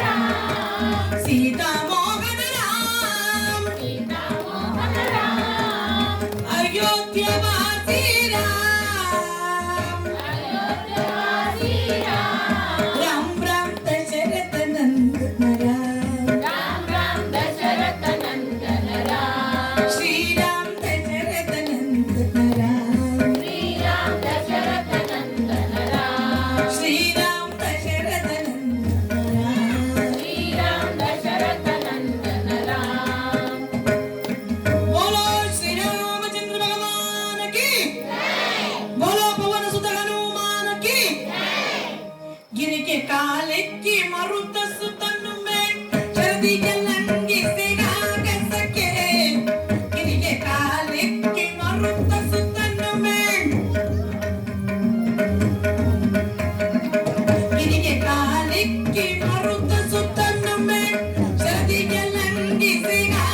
ಪರಕ್ಕೆ ಇರದೆ ಚೀಕಿಗೆ ತಾನೂರು ಪರಾಕ್ರಮಂತಿ ಇರದೆ ಚೀಕಿಗೆ ತಾನೂರು ಪರಾಕ್ರಮಂತಿ ನಡುಕಿದು ಭೂಮಿ ಕಂಪಿಸಿತು. ಹನುಮಂತ ಮಹೇಂದ್ರ ಪರ್ವತವನ್ನ ಒಂದು ಸಲ ಗುದ್ದಿದನಂತೆ. ಎಲ್ಲರೂ ಸೀತಾನ್ವೇಷಣೆಗಾಗಿ ಸಾಗರದ ಬುಡದಲ್ಲಿ ನಿಂತಿದ್ದಾರೆ. ಸಂಪಾತಿ ಹೇಳಿದ್ದಾನೆ, ಸೀತೆ ಲಂಕೆಯಲ್ಲಿದ್ದಾಳೆ, ರಾವಣ ಅವಳನ್ನು ಕತ್ತೊಯ್ದಿದ್ದಾನೆ, ಅವಳು ಲಂಕೆಯಲ್ಲಿ ಇರುವುದೊಂದಿಗೆ ಕಾಣಿಸ್ತಾ ಇದೆ ನನ್ನ ತೀಕ್ಷ್ಣ ದೃಷ್ಟಿಗೆ. ಸರಿ, ಆವಾಗ ಸಮುದ್ರವನ್ನು ಹಾರಬೇಕು. ಎಲ್ಲರೂ ಹೇಳ್ತಾರೆ, ನಾನು 20 ಯೋಜನೆ ಹಾರ್ತೀನಿ, ನಾನು 50 ಯೋಜನೆ ಹಾರ್ತೀನಿ, 100 ಯೋಜನೆ ಸಮುದ್ರ. ಅಂಗದ ಹೇಳಿದಂತೆ 100 ಯೋಜನೆ ಹಾಕ್ತೀನಿ, ವಾಪಸ್ ಬರ್ತೀನಿ ಎಲ್ಲ ಗೊತ್ತಿಲ್ಲ. ಮತ್ತೆ ತಗೊಂಡು ಕಳಿಸಿ. ಜಾಂಬವಂತ ಮುದುಕ ಆದ್ರೂ ಹೇಳಿದಂತೆ 80 ಯೋಜನೆ ಹಾಕ್ತೀನಿ. ಹನುಮಂತ ಸುಮ್ಮನೆ ಕೂತಿದ್ದಂತೆ. ಅವನಿಗೆ ಹನುಮಂತನಿಗೆ ಒಂದು ಕಾಯಿಲೆ ಏನು ಅಂದ್ರೆ, ಯಾರಾದ್ರೂ ಅವನ ಪರಾಕ್ರಮವನ್ನು ಹೊಗಳಬೇಕು, ಅವಾಗ ನೆನಪಾಗುದು, ಓಹೋ ನಾನು ಶಕ್ತಿವಂತ. ಜಗತ್ತಿನಲ್ಲಿ 4 ಥರದ ಜನ ಇರ್ತಾರೆ. The one who knows and knows that he knows is wise, follow him. ಒಬ್ಬ ಮನುಷ್ಯನಿಗೆ ಜ್ಞಾನ ಉಂಟು, ಅವನಿಗೆ ನೋಸ್ ದಟ್ ಹಿ ನೋಸ್, ನನಗೆ ಜ್ಞಾನ ಉಂಟು ಅಂತ ಗೊತ್ತುಂಟು. ಈಸ್ ವೈಸ್, ಅವನು ಬುದ್ಧಿವಂತ. ಫಾಲೋ ಹಿಮ್, ಅವನನ್ನು ಫಾಲೋ ಮಾಡಿ. ಅವನನ್ನು ಫಾಲೋ ಮಾಡಿದ್ರೆ ನಾವು ಜೀವನದಲ್ಲಿ ಒಳ್ಳೆಯ ಯಶಸ್ಸನ್ನು ಕಾಣ್ತೀವಿ. The one who knows and knows not that he knows is asleep, awake him. ಒಬ್ಬರಿಗೆ ಜ್ಞಾನ ಉಂಟು, ಆದ್ರೆ ತನಗೆ ಜ್ಞಾನ ಉಂಟು ಅಂತ ಗೊತ್ತಿಲ್ಲ. ಅವನನ್ನು ಏನು ಮಾಡಬೇಕು, ಮಲ್ಕೊಂಡಿದ್ದಾನೆ, ಅವನ್ನ ಎಬ್ಬಿಸ್ಬೇಕು. ಹೇಳು ನಿನಗೆ ಶಕ್ತಿ ಉಂಟು, ನೀವು ಒಳ್ಳೆ ತಬಲ ಬಾರಿಸ್ತೀವಿ ಹೇಳ್ಬೇಕು ಇವರಿಗೆ. ಯಾಕಂದ್ರೆ ಎಂತ ಒಳ್ಳೆ ತಬಲಿಸ್ಟ್ ಅಂದ್ರೆ ಇವರು, ಎಷ್ಟು ಆನಂದವಾಗಿ ನಮಗೆ ಹೋದಾಗ ಕೆಲವೊಂದ್ ಕಡೆ ಎಂತದೇ ತಬಲಿಸ್ಟ್ ಸಿಕ್ಕಿರ್ತಾರೆ. ಇವರು 2 ವರ್ಷ ನನಗ್ ತಬಲ ಬಾರಿಸಿದ್ಮೇಲೆ ಮತ್ತೆ ಮುಂದಿನ ವರ್ಷ ಈಗ 3 ವರ್ಷ ಆಯ್ತು, ಇವತ್ತೇನು ಬಾರಿಸಿದ. ಆದ್ರೂ ಕೂಡ ಯಾವುದೇ ಪ್ರಾಕ್ಟೀಸ್ ಇಲ್ಲದೆ ಇದ್ರು ಇಷ್ಟು ಸುಂದರವಾಗಿ ಇಷ್ಟು ಉತ್ತಮವಾಗಿ ತಬಲ ನುಡಿಸ್ತಾರೆ ಅಂತಂದ್ರೆ ಇವ್ರಿಗೆ ಹೇಳ್ಬೇಕು, ನೀವು ಬಹಳ ಚೆನ್ನಾಗಿ ನುಡಿಸ್ತೀರಿ. Is asleep, awake him. ಅವ್ರನ್ನ ಎಬ್ಬಿಸ್ಬೇಕು. ಶಕ್ತಿ ಅವರಲ್ಲಿ ಬೇಕಾದಷ್ಟು ಉಂಟು, ಆದ್ರೆ ಆ ಶಕ್ತಿ ಇದೆ ಅನ್ನೋದೇ ಗೊತ್ತು ಹನುಮಂತನಿಗೆ. ಶಕ್ತಿ ಬೇಕಾದಷ್ಟು ಉಂಟು ಅವನಿಗೆ, ಆದ್ರೆ ಅವನಿಗೆ ಯಾರಾದ್ರೂ ಹೇಳ್ಬೇಕು, ನಿನ್ನ ಹತ್ರ ಶಕ್ತಿ ಉಂಟು ಹೇಳು. ಆಮೇಲೆ ಇನ್ನೊಂದು ಕೆಟಗರಿ ಉಂಟು, the one who knows not and knows that he knows not is simple, teaching. ಒಬ್ಬನಿಗೆ ನಾಲೆಜ್ ಇಲ್ಲ, ಜ್ಞಾನವೇ ಇಲ್ಲ, ಏನು ಗೊತ್ತಿಲ್ಲ, ಆದ್ರೆ ಅವನಿಗೆ ಒಂದು ಗೊತ್ತುಂಟು. ಏನ್ ಗೊತ್ತುಂಟು? ನನಗೆ ಏನೂ ಗೊತ್ತಿಲ್ಲ ಅನ್ನೋದು ಗೊತ್ತುಂಟು. ಅವ ಸಿಂಪಲ್ ಮನುಷ್ಯ. ಟೀಚ್ ಹಿಮ್, ಅವನಿಗೆ ಕಲಿಸಬೇಕು ಅಲ್ವಾ? ಕಲಿಸಿದ್ರೆ ಅವ ತಿಳ್ಕೊಳ್ತಾನೆ. ಇನ್ನೂ ಒಂದ್ ತರದ ಮನುಷ್ಯರು ಇರ್ತಾರಂತೆ, 4ನೇ ತರದವ್ರು. ಇವ್ರು ಬಹಳ dangerous. The one who knows not and knows not that he knows not is fool, avoid him. ಅವನಿಗೇನು ಗೊತ್ತಿಲ್ಲ, ಆದ್ರೆ ಎಲ್ಲ ಗೊತ್ತಂತ. ನನಗೇನು ಗೊತ್ತಿಲ್ಲ ಅಂತ ಅವನಿಗೆ ಗೊತ್ತಿಲ್ಲ. ಇಂಥವ್ರು ಇದಾರೆ ನೋಡ್ರಿ, ಬಾರಿ ಡೇಂಜರಸ್. ಸಂಗೀತ ಗೊತ್ತಿಲ್ಲ ನನಗೆ, ಯಾವ ರಾಗ, ಭೈರವಿ ಹಿಂದೋಳ ಅಂತಾರೆ, ಹಿಂದೋಳಕ್ಕೆ ಭೈರವಿ ಅಂತಾರೆ, ಗೊತ್ತುಂಟ್ರಿ ನನಗೆ. ಸಾಹಿತ್ಯ ಗೊತ್ತುಂಟ್ರಿ, ನಮ್ಮಪ್ಪ ಎಷ್ಟು ದೊಡ್ಡ ಅಪ್ಪಗಾದ್ರೂ ಮಗ ಬರ್ಬೇಕು, ಎಲ್ಲ ಗೊತ್ತುಂಟು ಅಂತ ಹೇಳ್ತಾರೆ, ಏನು ಗೊತ್ತಿಲ್ಲ. ಇಂಥವ್ರು ಬಾರಿ ಡೇಂಜರಸ್. ಯಾರೊಬ್ಬ ಸಮ ಹಾಕಿದ್ಲು, ಹಾಕಿ ರಾತ್ರಿ ಒಂದು ಗದ್ದೆಯಲ್ಲಿ ನಡ್ಕೊಂಡು ಬರ್ತಾ ಇದ್ದಾನೆ. ಎದುರುಗಡೆ ಒಂದು ತೆಂಗಿನ ಮರ, ಏಳ ಮೇಲೆ ಅಂದ. ಸರಿ ಆ ಕಡೆ ದಾರಿ ಬಿಡು, ತೆಂಗಿನ ಮರ ಏನು ಸರಿತದೆ? ಇವ ಸಮ ಹಾಕಿದ್ದಾನೆ, ತೆಂಗಿನ ಮರ ಸರಿಯುದು ಹಾಗೆ, ಅದು ಅಲ್ಲೇ ಇತ್ತು. ಹಲ್ಲು ದುರಿಸ್ಬಿಡ್ತೀನಿ ನೋಡು, ಸರಿ ಅಂತ ಮತ್ತು ಅಲ್ಲೇ ಇತ್ತು. ಒತ್ತು ಬಿಡ್ತೀನಿ ನೋಡಿ ಈಗ ಸರಿ ಎಂದು ಮತ್ತು ಅಲ್ಲೇ ಕೂತು. ಆವಾಗ ಹಿಟ್ಟು ಬಂತಂತೆ, ದಬಾಯಿಸಿ ಒದ್ದು ಇಟ್ಲ ತಿರುಗಿದ್ನು, ದಬಾಯಿಸಿ ಒದ್ದು ಇಟ್ಲ ತಿರುಗಿದ್ನು, ಇಟ್ಲ ತಿರುಗಿದ ತೆಗಿನ ಮರ ಇಲ್ಲ. ನೋಡಿದ ಅವಾಗ ಎದ್ದಿದ್ರು ಒಚ್ಕೋಬೇಕಾಗಿತ್ತ, ಅವಾಗ ಎದ್ದಿದ್ರು ಒಚ್ಕೋಬೇಕಾಗಿತ್ತ, ಸುಮ್ಮನೆ ಒಚ್ಕೊಂಡಂತೆ ಸೀದಾ ಇಟ್ಲ ತಿರುಗೋ. Lakshmi Ramana Govinda, the one who knows not heart is full, avoid him. ಇಲ್ಲಿ ಹನುಮಂತ ಯಾವ ಜಾತಿಗೆ ಸೇರಿದವನು? He knows everything but knows not that he knows. ಇವನಿಗೆ ಹೇಳಬೇಕು. ಜಾಂಬವಂತ ಹೇಳಿದಂತೆ, ಹನುಮಂತ ನಿನ್ನಂತ ಪರಾಕ್ರಮಿ ಇಲ್ಲ, ಅತೀತ ಪುಚ್ಚಬಲ ತ್ರಿಪುರ ಜಯ ಜಯ ಗನುಮಂತ ಗನುಮಂತ. ಅತೀತ ಪುಚ್ಚಬಲ ಅತೀತ ಪುಚ್ಚಬಲ ಅತೀತ ಪುಚ್ಚಬಲ ತ್ರಿಪುರ ಜಯ ಗನುಮಂತ ಗನುಮಂತ ಜಯ ಗನುಮಂತ ಗನುಮಂತ ಹೇ ಗನುಮಂತ ಗನುಮಂತ. ಬೃಹದಾಕಾರವಾಗಿ ಬೆಳೆದು ನಿಂತಿರಂತೆ. ಶಕ್ತಿ ಇದೆ ಅಂತ ಹೇಳಿದ ತಕ್ಷಣ ನೆನಪಾಯ್ತು, ಶಾಪ ಇತ್ತು. ಆವಾಗ ಬೃಹದಾಕಾರವಾಗಿ ಬೆಳೆದು ನಿಂತಿದ್ದಾನೆ ಹನುಮಂತ. ಹೇಳ್ತಾ ಇದ್ದಾನೆ, ಏನು ಚಿಂತೆ ಮಾಡಬೇಡಿ, ಈ ಕ್ಷಣಕ್ಕೆ ಹಾರ್ತೇನೆ, ಲಂಕೆಗೆ ಹೋಗ್ತೇನೆ. ಸೀತೆ ಅಲ್ಲಿದ್ರೆ ಸರಿ, ಸಿಕ್ಕಿದ್ರೆ ಸರಿ, ಇಲ್ಲದಿದ್ದರೆ ಲಂಕಾ ನಗರವನ್ನೇ ಕಿತ್ತು ತರ್ತೇನೆ. ಅಂತ ಪರಾಕ್ರಮದ ಹತ್ರ ಉಂಟು, ಏನು ಯೋಚನೆ ಮಾಡಬೇಡಿ. ಬೆಳೆದಿದ್ದಾನೆ ಬೆಳೆದಿದ್ದಾನೆ ಬೆಳೆದಿದ್ದಾನೆ. ಎತ್ತರಕ್ಕೆ ಬೆಳೆದವನೇ ಒಂದು ಸಲ ಕೈಯಿಂದ ಮಹೇಂದ್ರ ಪರ್ವತವನ್ನು ಕೂತಿದ್ದಂತೆ. ಹಾರಕ್ಕೆ ಎನರ್ಜಿ ಬೇಕು. ಆವಾಗ ಮಹೇಂದ್ರ ಪರ್ವತದಲ್ಲಿದ್ದ ವೃಕ್ಷಗಳಿಂದ ಪುಷ್ಪಗಳೆಲ್ಲ ಬಡಬಡ ಬಡಬಡ ಅಂತ ಉದುರಿದು ಬಂತೆ. ಅಲ್ಲಿದ್ದ ಚರಿಗಳಿಂದ ನೀರು ಛಕ್ ಅಂತ ಚಿಮ್ಮಿದಂತೆ. ಅಲ್ಲಿದ್ದಂತಹ ಸರ್ಪಗಳು ಬೊಸುಗುಟ್ಟು ಬಂಡೆಗಳನ್ನ ಕಚ್ಚಿ ಬಂಡೆಗಳೆಲ್ಲ ವಿಷದಿಂದ ಪುಡಿ ಪುಡಿಯಾದ ಬಂತೆ. ಆವಾಗ ಮಹೇಂದ್ರ ಪರ್ವತ ಹೂವಿನಿಂದ ಮುಚ್ಚಿ ಹೋಯ್ತಂತೆ. ಇದೇನು ಮಹೇಂದ್ರ ಪರ್ವತವೋ ಹೂವಿನ ಬೆಟ್ಟವೋ ಅನ್ನುವ ಹಾಗೆ ಕಾಣ್ತಾ ಇದೆ. ಆವಾಗ ಏನಾಯ್ತು? ಚಂಪೂ ರಾಮಾಯಣದ ಕವಿ ಬಹಳ ಸುಂದರವಾಗಿ ವರ್ಣನೆ ಮಾಡ್ತಾನೆ. ಕಾಲಿನಿಂದ ತುಳಿದಿದ್ದಾನಂತೆ. ಮಹೇಂದ್ರ ಪರ್ವತವನ್ನು ತುಳಿದು ಚಿಗಿಬೇಕಲ್ಲ, ತುಳಿದಾಗ ಏನಾಯ್ತು? ತದಾನೀಂ ಉದನ್ವದುಲ್ಲಂಘನ ತೃಣತರ ನಿಖಿತ ಚರಣ ನಿಷ್ಪೀಡನಂ ಸೋಡು ಮಕ್ಷ ಮಕ್ಷ್ಮ ಪ್ರದೇಶ ನಿಶೇಷ ನಿತ್ಯಂ ನಿಚ್ಚರೋಗದಯ ನಿರ್ಗಲಿತಂತ್ರಮಾಲಯಿವ. ತದಾನೀಂ ಉದನ್ವದುಲ್ಲಂಘನ ತೃಣತರ ನಿಖಿತ ಚರಣ ನಿಷ್ಪೀಡನಂ ಸೋಡು ಮಕ್ಷ ಮಕ್ಷ್ಮ ಪ್ರದೇಶ ನಿಶೇಷ ನಿತ್ಯಂ ನಿಚ್ಚರೋಗದಯ ನಿರಂತರ ನಿಷ್ಪದತ್ ಪಾಕವರ್ಷಗಿವ. ಇದತ್ತತಗವಿದ ಜೀಮೂತ ವೃಂದತೆಯ ಪಾಲಿ ಪ್ರವಚಿದಿರ ದಮ್ಮಿಲ್ಲ ಕೈವ. ಸಂತ್ರಸ್ಯಮಾನ ಕೊಂಚ ಹರಿಯುವುದತೆಯ ಸಂಜಾತ ಶ್ವೈತರಿವ. ಸತ್ವ ಸದಾ ಅವಮಾನ ಹರಿಣ ಗಣಚರಣ ಕರದರ ಕೊರಕೋಟಿ ದಾನದ ಹುಲಿ ಪಾಲಿ ಪಾಡಲಿತ ಗಡಗಡಕತೆಯ ಕ್ಷರಿದಕ್ಷೋಡಿದೈವ. ತಕ್ಷಣ ಪ್ರಬುದ್ಧ ಕಂಠೀರವ ಮುಖದ ಕಂದತೆಯ ಕದಕ್ಕಂದೈವ. ನಿಬರೀತ ನಿಸ್ತುಪದಯ ನಿರ್ಗಲಿತ ಅಂತರ್ಮಾಲಗಿವ.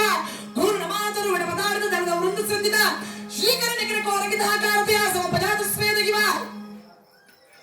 ಎಂತದ್ರಿ ಬಡ ಬಡ ಬಡ ಅಂತ ಹೇಳಿ ಸಾಹಿತ್ಯ ಹೇಗಿರ್ತದೆ. ಏನಿದು ಅಂತ ಹೇಳಿದ್ರೆ, ಒಂದು ಸಲ ಮಹೇಂದ್ರ ಪರ್ವತವನ್ನ ಮೆಟ್ಟಿ ಚಿಕ್ಕದಲ್ಲ, ಆವಾಗ ಏನಾಯ್ತು? ಉದನ್ವದುಲ್ಲಂಘನ ದೃಢತರ ನಿಖಿತ ಚರಣ ನಿಷ್ಪೀಡನಂ ಸೋಡ ಮಕ್ಷ ಮಕ್ಷ್ಮ ಪ್ರದೇಶ ನಿಶೇಷ ನಿಸ್ತರ ನಿರ್ಚರೌಗತೆಯ ನಿರಂತರ ನಿಷ್ಪದ ಬಾಷ್ಪವರ್ಷಗೈವ. ಇದ್ದಕ್ಕಿದ್ದಂತೆ ಹಾರ್ತಲ ನೀರು.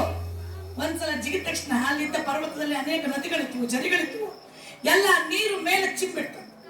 ಅದು ಯಾಕೆ ಕಾಣಿಸ್ತಾ ಇತ್ತು ಅಂದ್ರೆ, ಆ ಮಹೇಂದ್ರ ಪರ್ವತ ಹನುಮಂತನ ಪಾದಾಘಾತವನ್ನು ತಾಳಲಾರದೆ ಅಳುತ್ತಾ ಇದ್ದಾನು. ನಿರಂತರ ನಿಷ್ಪದ ಬಾಷ್ಪವರ್ಷಗೈವ.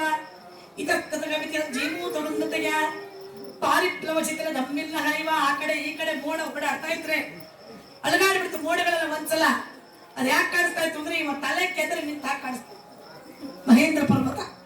ಆಮೇಲೆ ಸಂತ್ರಸ್ಯಮಾನ ಕೊಂಜರಯುವುದಯ ಸಂಜಾತ ಶ್ವೇತೈವ.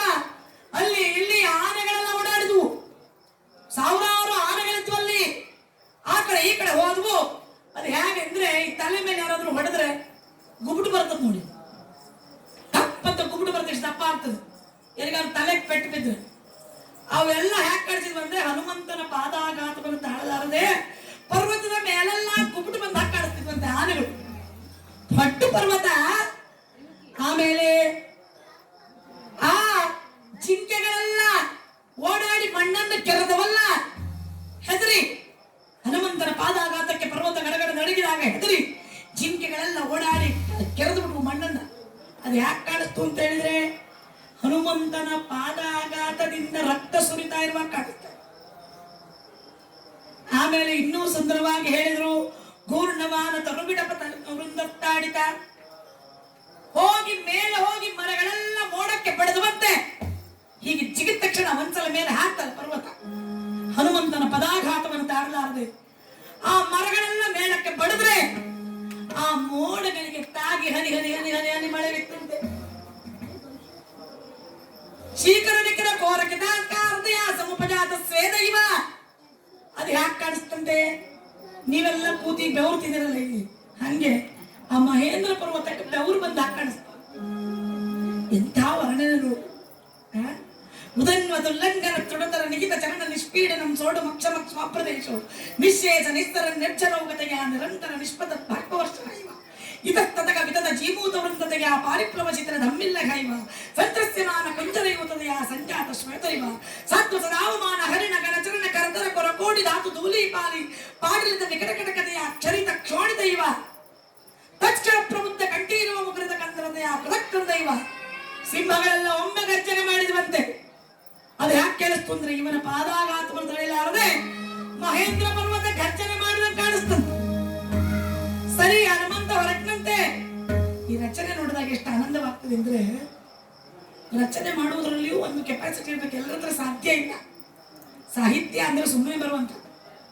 ಯಾರೋ ಒಬ್ಬ ಕೂತು ಕವಿತಾ ವಾಚನ ಮಾಡ್ತಿದ್ದಂತೆ, ಜನಕ್ಕೆಲ್ಲ ಬೇಜಾರಾಯ್ತಂತೆ, ಚಪ್ಪಾಳೆ ತಟ್ಟಿದ್ರಂತೆ.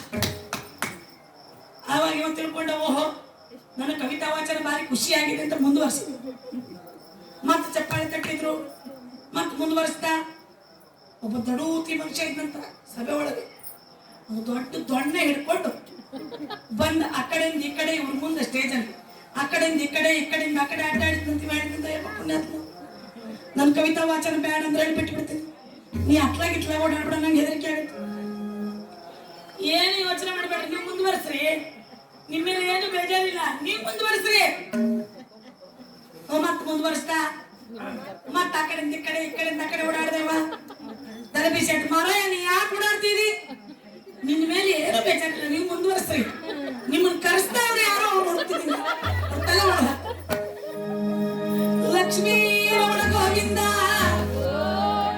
ಅಂದ್ರೆ ನಮ್ಮ ಹರಿಕತೆ ನಿಮ್ಗೆ ಇಷ್ಟ ಆಗ್ಲಿಲ್ಲ ಅಂದ್ರೆ ಬಾತ್ಕೊಂಡು ಹೋಗ್ತೀವಿ. ಕಾರ್ಯಕರ್ತರದ್ದೆಲ್ಲ ತಲೆ ಹೊಡೆದಾರೆ. ಇಂದಿರಾ ರಮಣ ಗೋವಿಂದ. ಸರಿ, ಹಾರ್ತಾ ಇದ್ದಾನೆ ಹನುಮಂತ, ಆಕಾಶದಲ್ಲಿ ಹಾರಿ ಬರ್ತಾ ಇದ್ದಾನೆ. ಇವನೇನು ನೀಲಾಕಾಶದಲ್ಲಿ ಮಹೇಂದ್ರ ಪರ್ವತದಿಂದ ವೃಕ್ಷಗಳೆಲ್ಲ ಅವನ ಜೊತೆಗೆ ಹಾರಿದ್ವಂತೆ. ಹನುಮಂತ ಹಾರಿದ್ನಲ್ಲ, ಅವನ ಜೊತೆಗೆ ವೃಕ್ಷಗಳು ಬುಡ ಸಮೇತ ಕಿತ್ತ ಹಾರಿದ್ವಂತೆ. ಹೇಗೆ ಅಂದ್ರೆ ಮನೆಗೆ ಬಂದ ಅತಿಥಿಗೆ ಗುಡ್ ಬೈ ಹೇಳಲಿಕ್ಕೆ ನಾವು ಗೇಟ್ ತನಕ ಹೋಗ್ತೇವಲ್ಲ, ಗೇಟ್ ತನಕ ಹೋಗಿ ಟಾಟಾ ಮಾಡಿ ಬರ್ತೇವಲ್ಲ, ಹಾಗೆ ವೃಕ್ಷಗಳೆಲ್ಲ ಹನುಮಂತನ ಜೊತೆಗೆ ಹೋಗ್ಬಂತ. ಲಂಕೆಗೆ ಹೋಗ್ತಾ ಇದೆಯಾ, ಸ್ವಲ್ಪ ದೂರ ಬಂದು ಟಾಟಾ ಮಾಡಿ ಹೋಗ್ತೇವೆ. ಎಲ್ಲ ಬಂದು ನೇರವಾಗಿ ಆ ಸಮುದ್ರದಲ್ಲಿ ಬಿತ್ತುವಂತೆ. ಸಮುದ್ರದಲ್ಲಿ ಹೂಗಳೆಲ್ಲ ಶೋಭಿಸ್ತಾ ಇದ್ರೆ, ನೀಲವಾದ ಸಮುದ್ರ, ಬಿಳಿಯ ಹೂಗಳು, ಆಕಾಶ ನೀಲವಾದ ಆಕಾಶ, ಬಿಳಿಯ ನಕ್ಷತ್ರಗಳು. ಆಕಾಶ ಮೇಲುಂಟೋ ಕೆಳಗುಂಟೋ ಅನುಮಾನ ಆಯ್ತು. ಹೋಗ್ತಾ ಇದ್ದಾನೆ ಹನುಮಂತ, ಏನು ಕರುಡನೆ ಹಾರಿ ಹೋಗ್ತಾ ಇದ್ದಾನೆ ಅನ್ನುವ ಕಾಣ್ತಾ ಇದ್ದಾನೆ. ಶ್ರೀರಾಮ ದಾಶರಥೆ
Papa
ಇಕ್ಷ್ವಾಕು ವಂಶದವರಾದ ಸಗರೇಣ ಸಮುತ್ಥಿತಗ.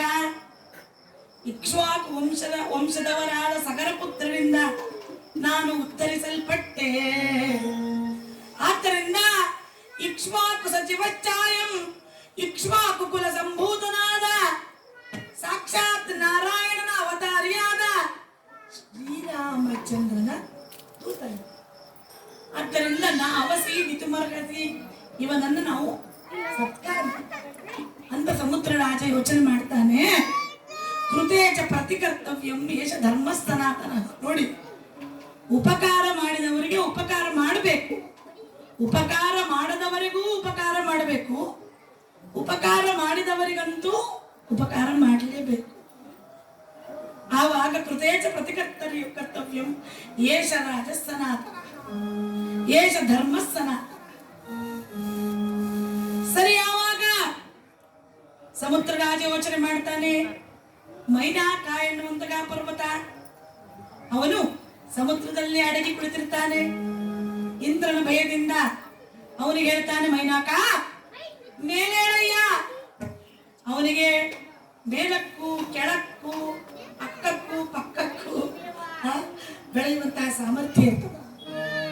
ಆದ್ದರಿಂದ ಹೇಳ್ತಾನೆ, ಮೈನಾಕ ಮೇಲೇಳು, ಬರ್ತಾ ಇರುವಂತಹ ಹನುಮಂತನ ಸತ್ಕಾರವನ್ನು ಮಾಡು.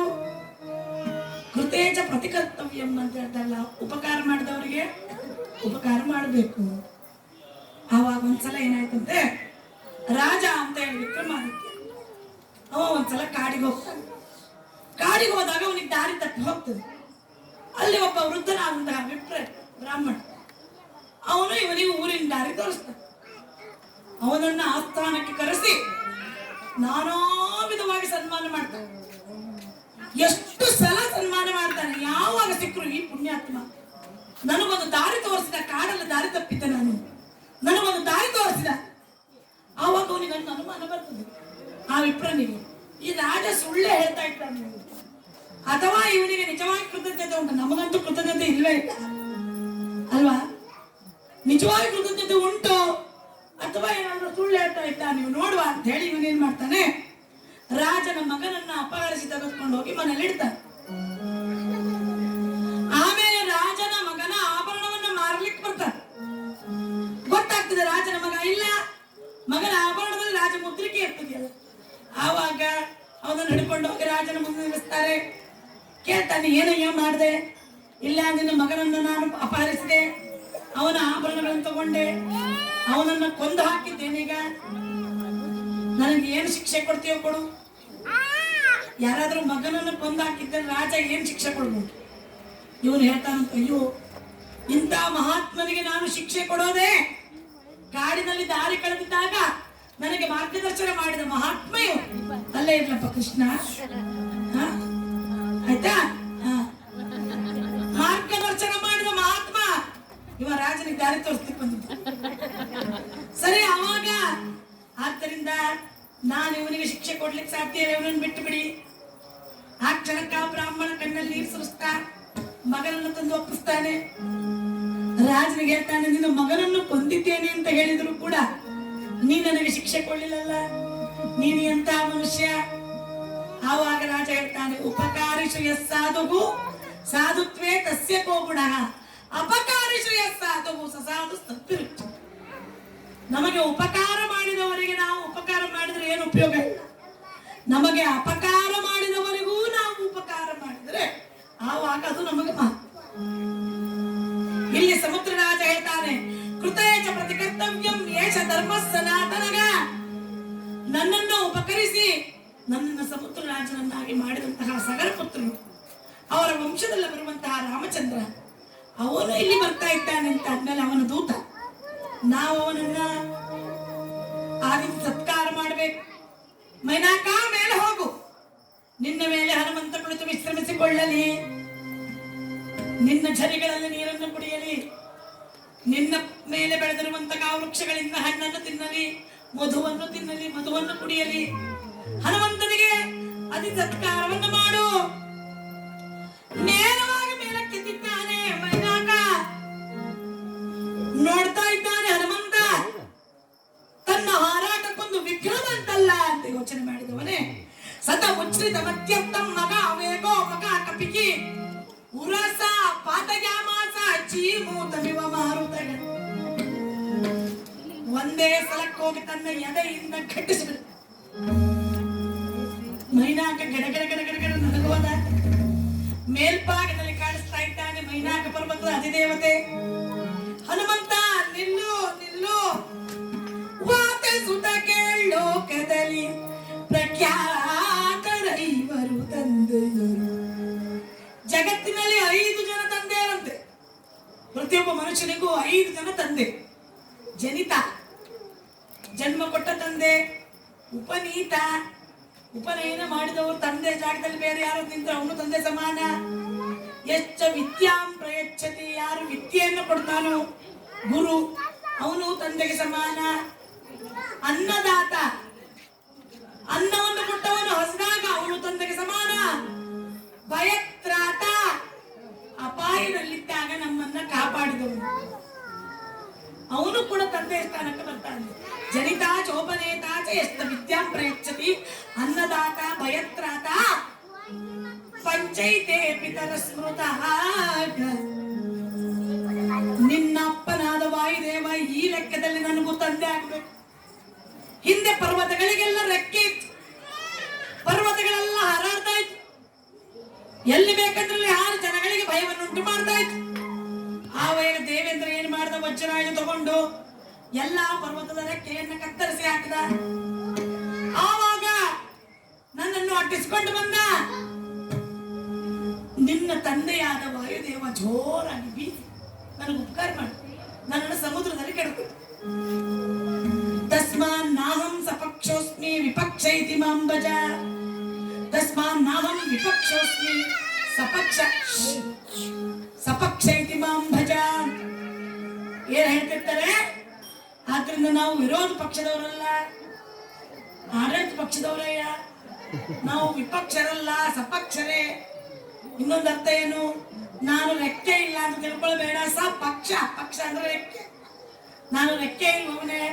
ವಾಲ್ಮೀಕಿಗಳು ಬರೆದ್ರೆ ಹಾಗೆ, ಒಂದು ರೆಕ್ಕೆ ಇರುವವನು ಸಪಕ್ಷ, ಇನ್ನೊಂದು ವಿಪಕ್ಷ ಅಲ್ಲ, ರಾವಣ ಕಡೆಯವನಲ್ಲ. ಸಪಕ್ಷ ಇತಿ ಮಾಂ ಭಜ, ನಿಮ್ಮ ಪಕ್ಷದವನೇ. ಆವಾಗ ಹನುಮಂತ ಹೇಳ್ತಾನೆ, ಮೈನಾಕ ಹೇಳ್ತಾನೆ, ಹನುಮಂತ ವಿಶ್ರಮಿಸಿಕೋ, ಇಲ್ಲಿರುವ ಹಣ್ಣುಗಳನ್ನು ತಿನ್ನು. ಸುಂದರವಾದ ಝರಿಗಳು, ಸ್ವರ್ಣ ಸದೃಶವಾದಂತಹ ಕಿರಣಗಳಿಂದ ಶೋಭಾಯಮಾನವಾಗಿರುವಂತಹ ವೃಕ್ಷರಾಜಗಳು, ಲತಾ ಕುರ್ಮಗಳು, ಇದರಲ್ಲಿ ನೀನು ವಿಶ್ರಮಿಸಿಕೋ. ಇಲ್ಲಿ ಹಣ್ಣನ್ನು ತಿನ್ನು, ಮಧುವಾದ ಸಿಹಿಯಾದ ಮಧುವನ್ನು ಕುಡಿ.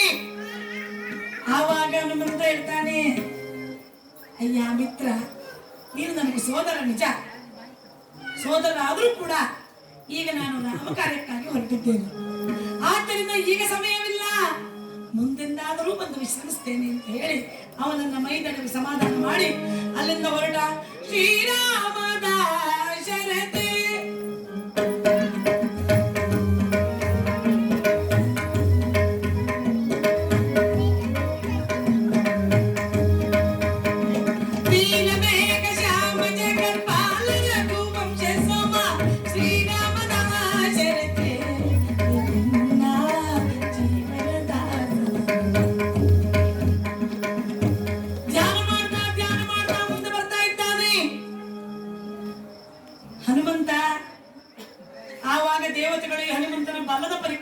ಇವನಿಗೆ ಬುದ್ಧಿಯ ಪರೀಕ್ಷೆ ಆಗ್ಬೇಕು ಅಂತ ಹೇಳಿ ಸುರಸ ಎನ್ನುವಂತಹ ನಾಗಮಾತೆಯನ್ನು ಕಳಿಸ್ತಾರೆ. ಹೋಗು, ಹಾರಿ ಬರ್ತಾ ಇದ್ದಾನೆ. ಆ ಹನುಮಂತನ ಎದುರಿಗೆ ನಿಲ್ಬೇಕು, ಅವನನ್ನು ಪರೀಕ್ಷೆ ಮಾಡ್ಬೇಕು. ಹೀಗೆ ಹೋಗ್ಬಾರ್ದು, ನೀನು ರಾಕ್ಷಸಿಯಾಗಿ ಹೋಗ್ಬೇಕು. ಕಾಮರೂಪಧರಿಯಾದಂತಹ ನಾಗಮಾತೆ ದೊಡ್ಡ ರಾಕ್ಷಸಿಯ ರೂಪವನ್ನು ಧರಿಸಿ ಹನುಮಂತನ ಎದುರಿಗೆ ಬಂದು, ನಿಲ್ಲಲ್ಲಿ, ಎಲ್ಲಿ ಗೆಲವೋ ಕೋಗದಿರು ಕಪಿ, ನಿಲ್ಲು ಬಲ್ಲವಳ ಅವಳೆಂಬುದ ಬಲ್ಲನಿಗೆ ಗೆಲಿ ನೋಡು, ಭಕ್ಷಣೆಗಾಗಿ ನೀನೇ ನನಗೆ. ದೇವತೆಗಳು ನಿನ್ನನ್ನು ಆಹಾರವನ್ನು ಕೊಟ್ಟಿದ್ದಾರೆ, ಎಲೆವೆಲವ ಕಪಿ, ನಿಲ್ಲಲ್ಲಿ, ನನ್ನ ಬಾಯನ್ನು ಪ್ರವೇಶ ಮಾಡು. ಆವಾಗ ಅವನು ನಮಸ್ಕಾರ ಮಾಡಿದ, ತಾಯಿಯೇ, ನಾನೀಗ ಸೀತಾನ್ವೇಷಣೆಗಾಗಿ ರಾಮ ಕಾರ್ಯಕ್ಕಾಗಿ ಹೊರಟಿದ್ದೇನೆ. ತಾಯೇ, ಈಗ ನನಗೆ ಹೋಗ್ಲಿಕ್ಕೆ ಬಿಡು. ಪುನಃ ವಾಪಸ್ ಬರುವಾಗ ನನಗೆ ಆಹಾರವಾಗ್ತೇನೆ.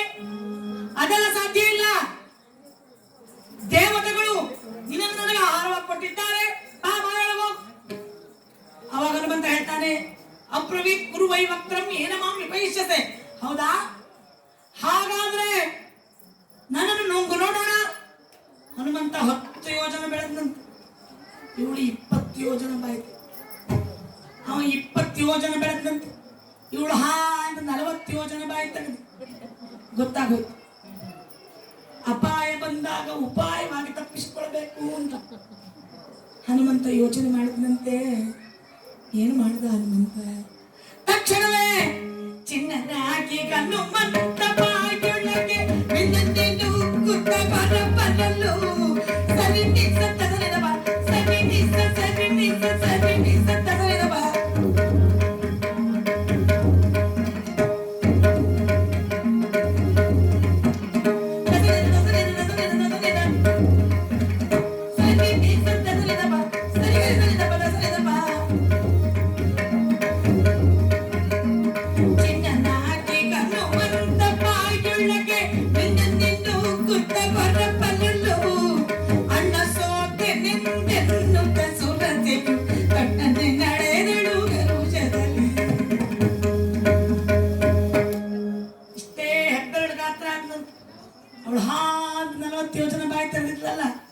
ಒಂದು ಸೆಕೆಂಡ್ ಅಲ್ಲಿ, ಒಂದು ಕ್ಷಣ ಕಾಲದಲ್ಲಿ ಒಳ ಹೋಗಿ ಹೊರಗೆ ಬಂದಂತೆ. ಆಯ್ತಮ್ಮ ನೋಡು, ಪ್ರವೇಶ ಮಾಡಿದೆ ಆಯ್ತಲ್ಲ, ನಿನ್ ದೇವತೆಗಳ ಆಡಿದ್ ಮಾಡಿ ಸತ್ಯ ಆಯ್ತಲ್ಲ, ನಿನ್ನ ಬಾಯ ಒಳಗೆ ಹೋಗಿ ಬಂತು, ನಾನು ಹೊರಡ್ತೇನೆ. ಆವಾಗ ಗಚ್ಚ ಸೌಮ್ಯ ಸುಖೀ ಭವ. ನಾಗಮಾತೆಯ ರಾಕ್ಷಸರ ವೇಷವನ್ನು ಬಿಟ್ಟು ನಾಗಮಾತೆ ಆಗಿದ್ದಾಳೆ. ಹನುಮಂತ, ನಿನ್ನ ಪರೀಕ್ಷೆ ಆಯ್ತು, ನಿನಗೆ ಸುಖವಾಗಲಿ. ದೇವತೆಗಳೆಲ್ಲ ಪುಷ್ಪವೃಷ್ಟಿಗೈತಾ ಇದ್ದಾರೆ. ಅತೀತ ಪುಚ್ಚ ಫಲ ತ್ರಿಪುರ ಜಯ ಜಯ ಹನುಮಂತ ಹನುಮಂತ ಹನುಮಂತ. ಅತೀತ ಪುಚ್ಚ ಫಲ, ಅತೀತ ಪುಚ್ಚ ಫಲ, ಅತೀತ ಪುಚ್ಚ ಫಲ ತ್ರಿಪುರ ಜಯ ಜಯ ಹನುಮಂತ ಹನುಮಂತ ಹನುಮಂತ. ಸರಿ, ಇತ್ತ ಕಡೆಯಲ್ಲಿ ಅಪಾಯ ಬಂದಾಗ ಉಪಾಯವಾಗಿ ತಪ್ಪಿಸ್ಕೊಳ್ಬೇಕು. ಯಾರೋ ಇಬ್ರು ಊರಲ್ಲಿ ಸಮ ಹಾಕಿ ಜಗಳ ಆಡ್ತಾ ಇದ್ದಾರೆ. ಒಬ್ಬ 3ನೇ ತಾರಿ ಒಕ್ಕ ಅಲ್ಲಿ ಬಂದು ಅಮಾವಾಸ್ಯೆ ದಿನ ರಾತ್ರಿ ಇಬ್ರು ಸಮ ಹಾಕಿದರು. ಮೇಲ್ ನೋಡಲಿ ಚಂದ್ರ ಕಾಣ್ತಾ ಇದ್ದಾನೆ. ಇವ ಪಕ್ಕದ ಅವ ಚಂದ್ರ ಅಲ್ಲ, ಅವ ಸೂರ್ಯ. ಅಮಾವಾಸ್ಯೆ ದಿನ ರಾತ್ರಿ ಯಾರು ಕಾಣ್ತಾರೆ? ಚಂದ್ರನು ಕಾಣೋದಿಲ್ಲ, ಸೂರ್ಯನು ಕಾಣೋದಿಲ್ಲ. ಅವ ಸೂರ್ಯ ಅಂತ ಇವ್ರಿಗೆ ಹಾಕಿ ಜಾಸ್ತಿ. ಅವ ಚಂದ್ರ. 3ನೇದ ಒಬ್ಬ ಬಂದ ಪಾಪ ಅಲ್ಲಿ ಗ್ರಾಚಾರ, ಅವ್ರ ಕರೆದು ಹಿಡ್ಕೊಂಡ್ರೆ ಅವ ಹೇಳಿದಂತೆ, ನೋಡು ಅಲ್ಲಿ ಚಂದ್ರ ಕಾಣ್ತಾ ಇದ್ದಾನೆ ನೋಡು. ಚಂದ್ರ ಅಂತ ಹೇಳ್ದೆ ಸರಿ, ಇಲ್ಲಾದ್ರೂ ತಲೆ ಹೊಡ್ತು. ಆ ಪಕ್ಕದಲ್ಲಿ ಸೂರ್ಯ ಕಾಣ್ತಾ ಇದ್ದಾನೆ, ಸೂರ್ಯ ಅಂತ ಹೇಳ್ಬೇಕು, ಇಲ್ಲಾಂದ್ರೆ ತಲೆ ಕಡ್ದು ಬಿಡ್ತೀನಿ. ಇವ ಯೋಚನೆ ಮಾಡ್ದ, ಇವ ತಲೆ ಪಡೆದುಕೊಳ್ತಾರೆ, ಇವ ಕಡಿದುಕೊಳ್ತಾರೆ. ಎಂತ ಮಾಡೋದು? ಈಗ ತಪ್ಪಿಸ್ಕೋಬೇಕಲ್ಲ, ಅಪಾಯ ಬಂದಾಗ ಉಪಾಯವಾಗಿ ತಪ್ಪಿಸ್ಕೊಳ್ಬೇಕು.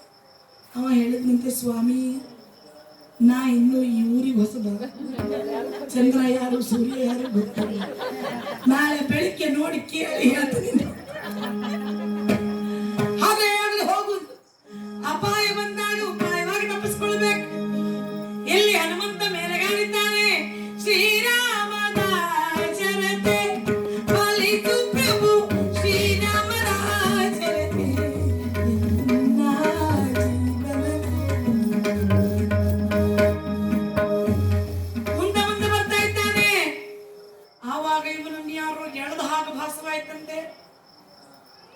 ನೋಡ್ತಾ ಇದ್ದಾನೆ. ಕೆಳಗಡೆ ಒಬ್ಳು ರಾಕ್ಷಸಿ, ಅವಳ ಹೆಸರು ಸಿಂಹಿಕೆ ಅಂತ, ರಾಹುವಿನ ಅಮ್ಮ ಸಿಂಹಿಕೆ. ಆವಾಗ ಎಳಿತಾ ಇದ್ದಾಳೆ ಅವಳು ಛಾಯಾಗ್ರಾಹಿ. ಸುಗ್ರೀವ ಹೇಳಿದ ಮಾತು ನೆನಪಾಯ್ತು. ಓಹೋ, ಸಮುದ್ರದೊಳಗು ಛಾಯಾಗ್ರಾಹಿ ಅದೊಬ್ಳು ರಾಕ್ಷಸಿ ಇದ್ದಾಳೆ. ಎಳಿತಾ ಇದ್ದಾಳೆ ಅವಳು. ಆವಾಗ ಇವ 10 ಯೋಜನೆ ಬೆಳೆದಂತೆ, ಅವಳು 20 ಯೋಜನೆ ಅಂತ ಬಾಯಿ ಕಳೆದವಳು. ಮತ್ತೆ 20 ಯೋಜನೆ ಬೆಳೆದ ಇವ 40 ಯೋಜನೆ ಬಾಯಿ ಕಳೆದವಳು. ಅವಳು ಬಾಯಿ ಕಳೆದ ತಕ್ಷಣ ಅವಳ ಮರ್ಮಾಂಗಗಳನ್ನು ನೋಡಿಕೊಂಡು ಎಲ್ಲಿಯ ಮೂಲಕ ಅವಳನ್ನು ಸೀಳಿ ಹೊರಗೆ ಬರಬಹುದು. ಈ ರಾಕ್ಷಸರಿಗೆ ಬುದ್ಧಿ ಕಡಿಮೆ. ತಕ್ಷಣ ಸಣ್ಣವನಾದಂತೆ ಬೆರಳಿನ ಹತ್ರದವನಾಗಿ ಅವಳ ಬಾಯನ್ನು ಪ್ರವೇಶ ಮಾಡಿದ್ದ. ಪ್ರವೇಶ ಮಾಡಿ ಬೆಳೆದಂತೆ ಮರ್ಮಾಂಗಗಳನ್ನು ಸೀಳಿ ಹೊರಗೆ ಬಂದಿದ್ದಾನೆ. ದೇವತೆಗಳೆಲ್ಲ ಜಯ ಜಯ ಜಯ ಜಯಕಾರ ಮಾಡ್ತಾ ಇದ್ದಾರೆ. ರಾಮ ಧ್ಯಾನ ನಿರತ ಆಂಜನೇಯ, ರಾಮ ಸೇವಾ ವ್ರತ ಹನುಮಂತ.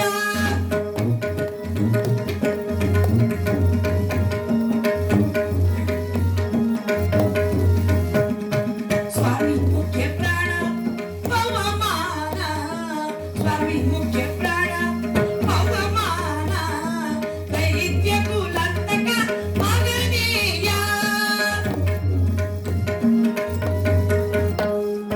ಅಂಜನ ತ್ರಿವಾಸ ಗುಣವಂತ,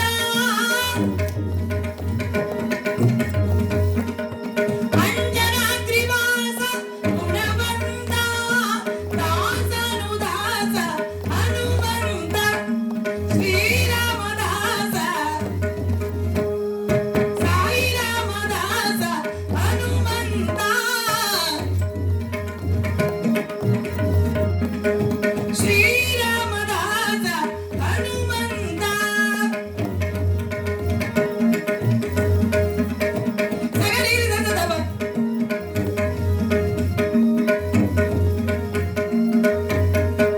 ರಾಮ ಧ್ಯಾನ ನಿರತ ಆಂಜನೇಯ, ರಾಮ ಸೇವಾ ವ್ರತ ಹನುಮಂತ, ಸ್ವಾಮಿ ಮುಖ್ಯ ಪ್ರಾಣ ಪವಮಾನ, ದೈತ್ಯ ಕುಲಂತಕ ಮಗನೀಯ.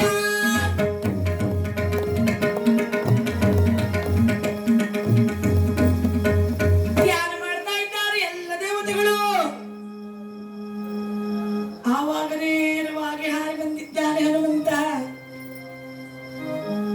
ಲಂಬ ಶಿಖರಕ್ಕೆ ಸಮುದ್ರವನ್ನ ಹಾರಿ ಲಂಬ ಶಿಖರದ ಮೇಲೆ ಹತ್ತಿ ಕುಳಿತಿದ್ದಾನೆ. ಲಂಕೆ ಕಾಣಿಸ್ತಾ ಇದೆ ಅಲ್ಲಿಂದ. ಲಂಬ ಶಿಖರದೊಳ್ ನಿಂತು ನೋಡಿದನು ಅಂಬು ಚಕ್ಷಿ ಅಂಜನಿಗೆ ಕಂದನು. ಲಂಬ ಶಿಖರದೊಳ್ ನಿಂತು ನೋಡಿದನು ಅಂಬು ಚಕ್ಷಿ ಅಂಜನಿಗೆ ಕಂದನು. ಅಂಬುತಿ ಮಧ್ಯದೊಳಜವನ ಕರವ ಸಂಭ್ರಮದಿಂದ ರಾಕ್ಷಸ ಪುರವ.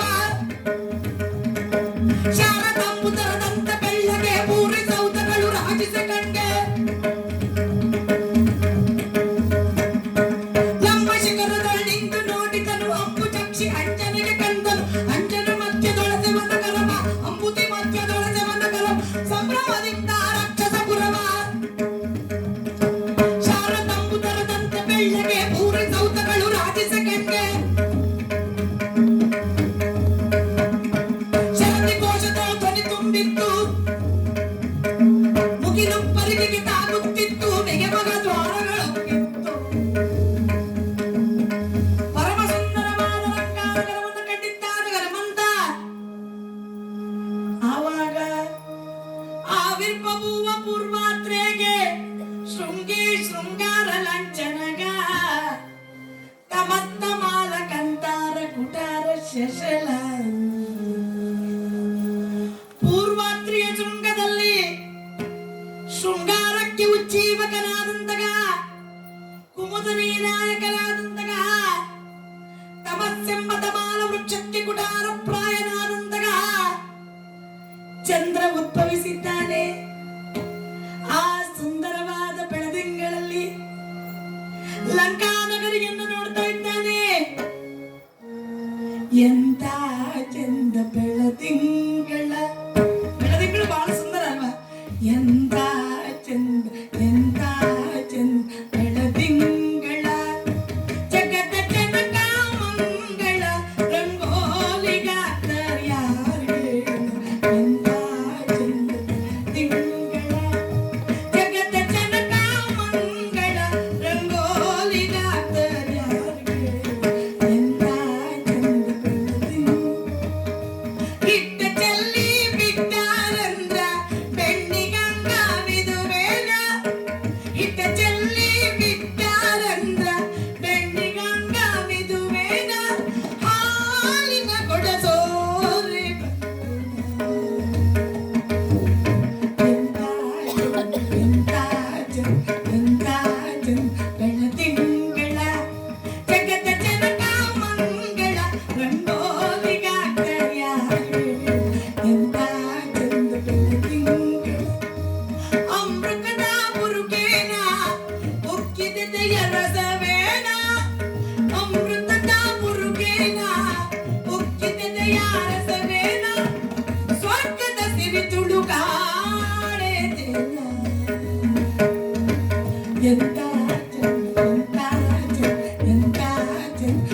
ತಿಂಗಳ ಜಗದ ಜನಕ ಮಂಗಳ ಜಗದ ಜನಕ ಮಂಗಳ ರಂಗೋಲಿಗ ಎಂತ ಚಂದ ಎಂತ ಚಂದ ಎಂತ ಚಂದ ಬೆಳದಿಂಗಳ ಅಲ್ವಾ? ಸುಂದರವಾದ ಬೆಳದಿಂಗಳ ರಾತ್ರಿ ಏನು ಚಂದ್ರ ತೋರಿಸ್ತಾ ಇದ್ದಾನೆ ಹನುಮಂತನಿಗೆ.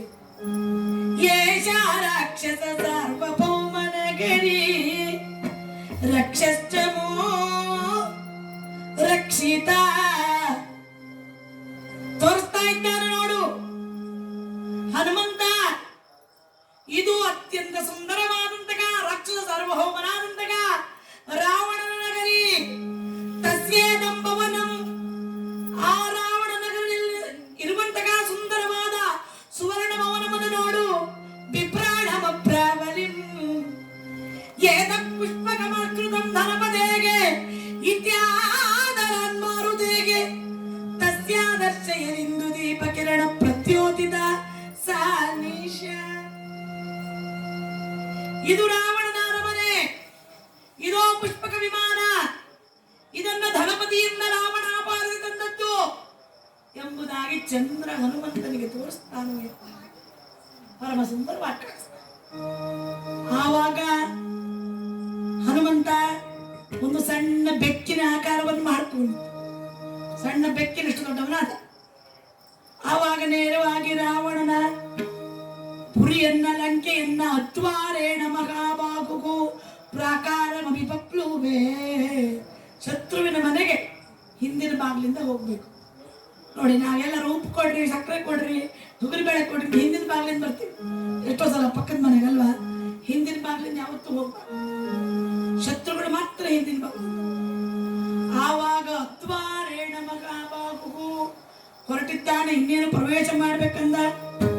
ಯಾರೋ ನೀನು ಕಷ್ಟಂ ಕೇನಚ ಕಾರ್ಯೇಣ ಈಗ ಪ್ರಾಪ್ತೋ ವನಾಲಯ. ಎಲ್ಲವೋ ಮೂರ್ಖವಾದನ, ನನ್ನ ಕಣ್ಣು ತಪ್ಪಿಸಿ ನೀನು ಒಳಗೆ ಹೋಗ್ತಿ ತಿಳ್ಕೊಂಡಿ. ಯಾರು ನೀನು ಲಂಕಿಣಿ ಬಂದಿದ್ದಾಳೆ. ಆವಾಗ ನಾನು ಯಾರು ಅಂತ ಇರ್ಲಿ, ನೀನು ಯಾರು ಅಂತ ಹೇಳು. ನಿನ್ನ ಧ್ವನಿ ಕೇಳಿದ್ರೆ, ನಿನ್ನ ರೂಪ ನೋಡಿದ್ರೆ ನಮ್ಮ ಕಡೆ ಮಕ್ಕಳಿಗೆ ರಾತ್ರಿ ನಿದ್ದೆ ಬರುವುದಿಲ್ಲ. ಅಷ್ಟು ಚಂದ ಧ್ವನಿ, ಅಷ್ಟು ಚಂದ ರೂಪ. ನೀನ್ ಯಾರು ಮೊದಲು ಹೇಳು. ಅವಾಗ ಅವಳು ಹೇಳಿದ್ರಂತೆ, ಅಹಂ ರಾಕ್ಷಸ ರಾಜಸ್ಯ ರಾವಣಸ್ಯ ಮಹಾತ್ಮನಗ ಆಜ್ಞಾಂ ಪ್ರತೀಕ್ಷ ದುರ್ಧರ್ಷ ರಕ್ಷಾಮಿ ನಗರೀಮಿಮಾ. ನಾನು ಲಂಕಿಣಿ, ರಾವಣನ ಆಜ್ಞೆಯಂತೆ ಈ ಲಂಕಾ ನಗರಿಯಿಂದ ಕಾಪಾಡ್ತೇನೆ. ಲಂಕೆಯ ಅಧಿದೇವತೆ ನಾನು. ಆವಾಗ ಹೇಳಿದಂತೆ, ನಾವು ಮಂಗ ವಾನರ ಜಾತಿಯವರು, ಸ್ವಲ್ಪ ನಿಮ್ಮ ಊರು ಭಾರಿ ಚೆನ್ನಾಗಿದೆ ಅಂತ ಕೇಳಿದೆ. ಏನೋ ಒಂದ್ಸಲ ಹೋಗಿ ನಿಮ್ಮೂರು ನೋಡ್ಕೊಂಡು ಹೋಗೋಣ ಬಂದಿದ್ದೀವಿ. ಹಾಗೆಲ್ಲ ಸಾಧ್ಯ ಇಲ್ಲ, ಎಚ್ಚರಿಕೆ ಕೊಂದು ಬಿಟ್ಟೇನು. ಸಿಟ್ಟು ಬಂತಂತೆ ಹನುಮಂತನಿಗೆ. ಒಂದು ಮುಷ್ಟಿ ಹಿಡಿದು ಗುದ್ದಿದ್ದಂತ ನೋಡಿ. ಕಿಡಿಗಳು ಹಿಡಿ ಹೇಳೋದೆಲ್ಲ ಸಿಡಿದು ಬಿದ್ದಳೋ. ಸಿಡಿದು ಬಿಗಿಯಲು ತೀವ್ರ ಮುಷ್ಟಿಯಳೋ. ಅಡಿಮಗುಚಿ ಬಿದ್ದಳೋ, ಅಡಿಮಗುಚಿ ಬಿದ್ದಳೋ, ಅಡಿಮಗುಚಿ ಬಿದ್ದಳೋ.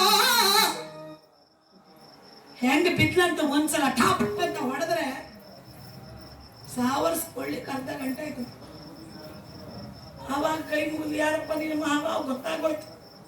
ವಾನರನಿಂದ ನನಗೆ ಯಾವತ್ತು ಸೋಲಾಗ್ತದೆಯೋ ಅವತ್ತು ಲಂಕೆಗೆ ಸರ್ವನಾಶ ಹತ್ರ ಬಂತು ಅಂತ ಬ್ರಹ್ಮ ಹೇಳಿದ. ಅರ್ಥ ಆಯ್ತು, ನೀನು ರಾಮನ ಸೇವಕ, ಹೋಗು. ಒಳಗೆ ಬಿಟ್ಲು. ನೇರವಾಗಿ ಒಳಗೆ ಬಂದಿದ್ದಾನೆ. ಎಲ್ಲ ಕಡೆ ಲಂಕಾನಗರವನ್ನು ತಿರುಗಾಡ್ತಾ ಇದ್ದಾನೆ. ಪುಷ್ಪಕ ವಿಮಾನವನ್ನು ನೋಡ್ದ, ಸುಂದರವಾದ ಸಮುದ್ರಗಳನ್ನು ನೋಡ್ದ. ಎಲ್ಲೂ ಲಂಕೆಯಲ್ಲಿ ಭಗವಂತನ ನಾಮಸ್ಮರಣೆ ಕೇಳಿಲ್ಲಂತೆ, ಒಂದೇ ಕಡೆ ಕೇಳ್ತಂತೆ. ಎಲ್ಲಿ? ಹರಿಕಥಾ ಸಂಗರದ ಚಿತ್ರೋತ್ಕರದ ಮಯ ಭಿತ್ತಿಗಳ ಹರಿಯ ನಾಟಕದಂಗದ ವಿಭ್ರಮ ವಿಲಾಸದಲ್ಲಿ ಜಾಗರದೊಳಿರ್ತನೋ. ಏಕಾದಶಿ ಹೊತ್ತು ಜಾಗರದೊಳಿರ್ತನೋ, ಜಾಗರದೊಳಿರ್ತನೋ. ವರ ವಿಭೀಷಣ ದೇವ ಹರಿದಿನದಿ ಜಾಗರದೊಳಿರ್ತನೋ, ಜಾಗರದೊಳಿರ್ತನೋ. ರೀಸಲಿದ ಭಗಪದ ನೀದ ಗದ ಪಗರಿ ಸರಿ ಗ ಪ ಧನಿ ಸರಿ ಗಾರಿ ಧನಿ ಸರಿ ಗರಿ ಧನಿ ಧನಿ ಸರಿ ಧನಿ ಧನಿ ಸರಿ ಸರಿ ದಪ ಗ ಪ ಧನಿ ದಪ ಗದ ಪಗರಿ ಜಾಗರದೊಳಿರ್ತನು ವರ ವಿಭೀಷಣ ದೇವ ಹರಿದಿನದಿ ವಿಭೀಷಣ ದೇವ ಏಕಾದಶಿಯ ಒಂದು ಉಪವಾಸವನ್ನು ಮಾಡಿ ರಾತ್ರಿಯನ್ನ ಹರಿನಾಮ ಸ್ಮರಣೆ ಮಾಡ್ತಾ ಜಾಗರಣೆಯಲ್ಲಿದ್ದಾನೆ. ನೇರವಾಗಿ ಹುಡುಕಿ ರಾವಣನ ಅರಮನೆಯನ್ನು ಪ್ರವೇಶ ಮಾಡಿದ ಹನುಮಂತ ಅಲ್ಲಿ ಹೋಗಿ ನೋಡ್ತಾ ಇದ್ದಾನೆ. ಮೇಘದಂತೆ ಕಪ್ಪಾದ ಕುಂಡಲ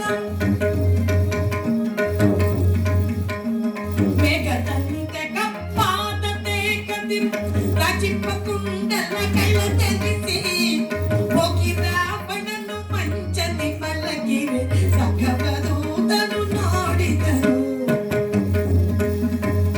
ಕಪ್ಪಾದ ದೇಗ ಮಹಾ ತೇಜಸ್ವಿ ಭೋಗಿಯಾದಂತಹ ರಾವಣ ಮಲಗಿದ್ರೆ ಸಾವಿರಾರು ಕನ್ನಿಕೆಯರು ಅವನ ಹೆಂಡತಿಯರೆಲ್ಲ ಅಸ್ತವ್ಯಸ್ತವಾಗಿ ಮಲಗಿರುವಂತ ಅವರನ್ನು ನೋಡಿದ್ದಾನೆ. ರಾವಣನ ಮಂಚದ ಪಕ್ಕದ ದೂರದಲ್ಲಿ ಒಂದು ಮಂಚ, ಅಲ್ಲೊಬ್ಬಳು ಸುಂದರಿ ಮಲಗಿದ್ದಾಳೆ. ಗೌರಿ ಕನಕವರ್ಣಾಂಗಿ ಇಷ್ಟಾಮಂತ ಪುರೇಶ್ವರಿ ಕಪಿರ್ ಮಂಡೋದರಿ ದೃಷ್ಟ ಮಂಡೋದರಿ ನೋಡಿದಂತ ಹನುಮಂತ ಬಹಳ ಸುಂದರವಾಗಿದ್ದಾಳೆ. ಒಳ್ಳೆ ತೆಳ್ಳಗೆ ಬೆಳ್ಳಗೆ ಅತ್ಯಂತ ತೇಜಸ್ವಿನಿಯಾಗಿ ಕಾಣಿಸ್ತಾ ಇರುವಂತಹ ಆಭರಣಗಳನ್ನು ಧರಿಸಿ ಸುಂದರಿಯಾಗಿ ಅಪ್ಸರೆಯಾಗಿ ಕಾಣಿಸ್ತಾ ಇದ್ದ. ಓಹೋ ಸೀತೆ ಸಿಕ್ಬಿಟ್ಟು ಮಂಡೋದರಿ ರಾವಣನ ಹೆಂಡತಿ ನೋಡಿ ಒಂದ್ಸಲ ಕಪಿ ಬುದ್ಧಿ ತೋರಿಸ್ಬಿಟ್ಟ. ಬಹಳ ಸುಂದರವಾಗಿ ವಾಲ್ಮೀಕಿಗಳು ಬರೀತಾರೆ, ನಾವು ನೀವು ಹೇಳೋದಲ್ಲ. ಕಪಿ ಬುದ್ಧಿ ತೋರಿಸಿದ್ದಂತೆ. ಹಾಗೆ ಆ ಸ್ಫೋಟ ಯಾಮ ಸಚುಚುಂಬ ಪುಚ್ಚಂ ನನಂದ ಚಕ್ರೀಡ ಚಕೌ ಚಕಾಮ ಸ್ತಂಭಾನ್ನ ರೋಗತ್ತಿ ಪಪಾತ ಭೂಮೌ ನಿದರ್ಶಯನ್ ಸ್ವಂ ಪ್ರಕೃತಿಂ ಕಪೀನ. ಸೀತೆ ಸಿಕ್ಕಿಬಿಟ್ಲು, ಖುಷಿ ಆಗ್ಬಿಡ್ತು. ಬಾಲ ಎತ್ತಿ ನರಕ ಟಪ್ಪ ತಪ್ಪು. ಆ ಸ್ಫೋಟ ಯಾಮಾಸ ಕೈಲಿಟ್ಕೊಂಡು ಎಂತ ಬಾಲ ನೀವು, ಬಹಳ ಒಳ್ಳೆ ಬಾಳ. ಚುಚುಂಬ ಪುಚ್ಚಂ ಒಂದ್ಸಲ ಬಾಲ ತೆಗೆದು ನೆಲಕ್ಕೆ ಹೊಡೆದ, ಇನ್ನೊಂದ್ಸಲ ಮುತ್ತು ಕೊಟ್ಟ. ಹೀಗೆ ಕಂಬಗಳಿತ್ತು, ಇಂಥ ಕಂಬಗಳಲ್ಲ. ಇಂಥ ಕಂಬ ಹನುಮಂತ ಹೇಳ್ತಿದ್ರು ಬಿದ್ದು. ಆದ್ರೆ ಒಳ್ಳೊಳ್ಳೆ ರಕ್ತಗಚಿತವಾದ ವಜ್ರಗಚಿತವಾದ ಕಂಬ ಇತ್ತು. ಸ್ತಂಭಾನ್ನ ರೋಗತ್ತಿ ಪಪಾತ ಭೂಮೌ ಮೇಲೆ ಹತ್ತಂತ ಕೆಳಗೆ ಹಾಕ್ತಾನಂತೆ, ಮೇಲೆ ಹತ್ತಂತೆ ಕೆಳಗೆ ಒಂದ್ 100 ಸಲ ಹಾರಿದ್ದಂತೆ. ಸೀತೆ ಸಿಕ್ಬಿಟ್ಲು ಅಂತ ಖುಷಿ ಆಯ್ತು. ಎಲ್ಲ ಹಾರಿ ಆದ್ಮೇಲೆ ಯೋಚನೆ ಮಾಡಿದಂತೆ ಕಪಿ ಬುದ್ಧಿ. ಆಮೇಲೆ ಯೋಚನೆ ಮಾಡಿದಂತೆ ಇವಳು ಸೀತೆ ಆಗಿರ್ಲಿಕ್ಕಿಲ್ಲ. ಸೀತೆ ಆಗಿದ್ರೆ ಇಲ್ಲಿ ರಾವಣನ ಅಂತಃಪುರದಲ್ಲಿ ಇರ್ಲಿಕ್ಕಿಲ್ಲ. ರಾಮ ಇಲ್ಲದೆ ಸೀತೆ ಅಲಂಕಾರ ಮಾಡಿಕೊಂಡಾಳೆ. ಹಾಗಾದ್ರೆ ಇವಳು ಸೀತೆ ಅಲ್ಲ. ಎಲ್ಲಿರ್ಬೋದು ಸೀತೆ? ಅಯ್ಯೋ ಸೀತೆ ಸಿಗ್ಲಿಲ್ಲಲ್ಲ. ಸೀತೆ ಸಿಗದೆ ಇದ್ದ ಮೇಲೆ ಯಾಕೆ ಊರಿಗೆ ಹೋಗ್ಲಿ? ಊರಿಗೆ ಹೋದ್ರೆ ಸೀತೆ ಸಿಗ್ಲಿಲ್ಲ ಅಂತ ರಾಮ ಇರೋದಿಲ್ಲ, ರಾಮ ಇಲ್ಲ ಅಂದ್ರೆ ಲಕ್ಷ್ಮಣ ಇರೋದಿಲ್ಲ. ಇಲ್ಲೂ ಕಪಿ ಬುದ್ಧಿಯೇ. ಲಕ್ಷ್ಮಣ ಇಲ್ಲ ಅಂದ್ರೆ ಸುಗ್ರೀವ ಸತ್ತೋಗ್ತಾನೆ, ಸುಗ್ರೀವ ಸತ್ತೋದ್ಮೇಲೆ ವಾನರರ ಸತ್ತೋಗ್ತಾರೆ. ಆಮೇಲೆ ನಾನು ಸಾಯ್ಬೇಕು, ಇಲ್ಲೇ ಸತ್ತು ಬಿಡೋಣ ಅಂತ ಯೋಚನೆ ಮಾಡಿ ಕಣ್ಣಲ್ಲಿ ನೀರು ಸುರಿಸ್ತಾ ರಾಮನ ಧ್ಯಾನವನ್ನು ಮಾಡ್ತಾ ಸೀತೆಯನ್ನು ಹುಡುಕ್ತಾ ಇದ್ದಾನೆ ಹನುಮಂತ. ಅಶೋಕವನಕ್ಕೆ ಬಂದಿದ್ದಾನೆ. ಅಲ್ಲಿ ಸುಂದರವಾದ ಧವಳಾಕಾರದ ಒಂದು ಮಂಟಪ, ಸುಂದರವಾದ ವೃಕ್ಷರಾಜಗಳಿಂದಲೂ ಲತಾ ಗುಲ್ಮಗಳಿಂದಲೂ ತಟಾಕದಿಂದಲೂ. ಹೇಗಿತ್ತು ತಟಾಕ? ತದಸ್ತಸ್ಯಾಸ್ತಕವನೇ ನಾನಾಲೋಕನೆ ಬಾಬುರ ಹೃದಯ ಹೃದಯತರ ಪ್ರವಣ ಪರಿಪೃತೌರಾದ ಚಂಚೂಮಯ ವಿಪಂಚಿ ಸಮದಂಚಿತ ಪಂಚಮಂಚಿತ ಪಂಚಜರಾಸನ ವಂಚಿತ ಪತಿಕ ಜಗ ಸಂಚಾರ ಪ್ರಪಂಚ ಕಚ್ಚರೀಕ ಕುಲ ಕಿಂಚುಕಿತ ಮಾಧವಿ ಮಾಧವಿ ಬೂದಿರು ಸಚ್ಚುಂಬತ. ಪರಮ ಸುಂದರವಾದಂತಹ ತಟಾಕ ವರ್ಣನೆ ಮಾಡಿದ್ರೆ ರಾತ್ರಿಯೆಲ್ಲ ನಾನು ನಿಮಗೆ ಅದರಿಂದ ಮುಂದೆ ಹೋಗಿ ಇಷ್ಟು ಸುಂದರವಾಗಿತ್ತು ತಿಳ್ಕೊಳ್ಳಿ. ಸಾಹಿತ್ಯ ಕೇಳುವಾಗ ಎಷ್ಟು ಆನಂದವಾಗಿತ್ತು, ಆನಂದ ಅನುಭವಿಸ. ಸರಿ, ಆವಾಗ ಅಲ್ಲಿ ನೋಡ್ತಾ ಇದ್ದಾನೆ ಹನುಮಂತ. ಅಲ್ಲಿ ಧವಳಾಕಾರದೊಂದು ಸುಂದರವಾದ ಭವನ, ಆ ಭವನದ ಕೆಳಗೊಂದು ಸುಂದರವಾದ ವೃಕ್ಷ, ವೃಕ್ಷದ ಕೆಳಗೊಬ್ಬಳು ಏಕದೇಣಿದರೆ ಒಂದೇ ಜಡೆಯನ್ನ ಹಾಕಿದ್ದಾಳೆ, ಮಾಸಲು ಸೀರೆಯನ್ನುಟ್ಟಿದ್ದಾಳೆ. ಶ್ರೀರಾಮ ಲೋಕಾಭಿರಾಮ ರಾಮ ಧ್ಯಾನ ಮಾಡ್ತಾ ಕಣ್ಣಲ್ಲಿ ಧಾರಾಗಾರವಾಗಿ ನೀರನ್ನು ಸುರಿಸುತ್ತಾ ಇದ್ದಾಳೆ. ಕೃಷಾಂಗಿಯಾಗಿದ್ದಾಳೆ, ಪರಮ ಸುಂದರಿಯಾಗಿದ್ದಾಳೆ. ಯಾವುದೇ ರೀತಿ ಅಲಂಕಾರ ಇಲ್ಲದೆ ಇದ್ರೂ ಕೂಡ ತ್ರಿಲೋಕ ಸುಂದರಿಯಾಗಿ ಕಾಣಿಸ್ತಾ ಇದ್ದಾಳೆ. ನಾವು ಚೆನ್ನಾಗಿ ಕಾಣಿಸ್ಬೇಕು ಅಂತ ಎಷ್ಟು ಪೌಡ್ರು, ಎಷ್ಟು ಮೇಕಪ್ ಎಲ್ಲ ಮಾಡ್ಕೊಂಡು, ಯಾವುದೇ ರೀತಿಯ ಅಲಂಕಾರ ಇಲ್ಲದೆ ಆ ಸೀತಾದೇವಿ ಪರಮ ಸುಂದರಿಯಾಗಿ ಕಾಣಿಸ್ತಾ ಇದ್ದಾಳೆ. ಇಂತಹ ತ್ರಿಲೋಕ ಸುಂದರಿಯನ್ನ, ಸತ್ಪುರಾಟಿಯನ್ನು ಬಿಟ್ಟು ಶ್ರೀರಾಮ ಹೇಗಾದ್ರೂ ಜೀವಂತವಾಗಿದ್ದಾನೋ ಅಂತ ಯೋಚನೆ ಮಾಡ್ತಾನೆ. ಇನ್ನೇನು ಅವಳ ಹತ್ರ ಹೋಗಬೇಕಷ್ಟರಲ್ಲಿ ರಾವಣ ಬಂದಿದ್ದಾನಲ್ಲಿಗೆ. ಅನೇಕ ಜನ ಪತ್ನಿಯರೊಂದಿಗೆ ರಾವಣ ಬಂದಿದ್ದಾನೆ. ರಾವಣನನ್ನು ನೋಡಿದೊಡನೆ ಕೈ ಮುಚ್ಚಿಕೊಂಡಂತೀಗಿ ತಲೆಯನ್ನು ತಗ್ಗಿಸಿ ಮೊಣಕಾಲಿಗೆ ಮುಟ್ಟಿಸಿ ಸೀತಾದೇವಿ ಕುಳಿತಿದ್ದಾಳೆ. ಗಡಗಡ ಗಡಗಡ ನಡುತ್ತಾ ಇದ್ದಾಳೆ. ಭಾವ ಮೈಥಿಲಿ ಬಾರಿಯಾಮೆ ಮೋಗಮೇ ನಂ ವಿಸರ್ಜಯ. ಮೈಥಿಲಿ ಕರಿತಾ ಇದ್ದಾನೆ ರಾವಣ.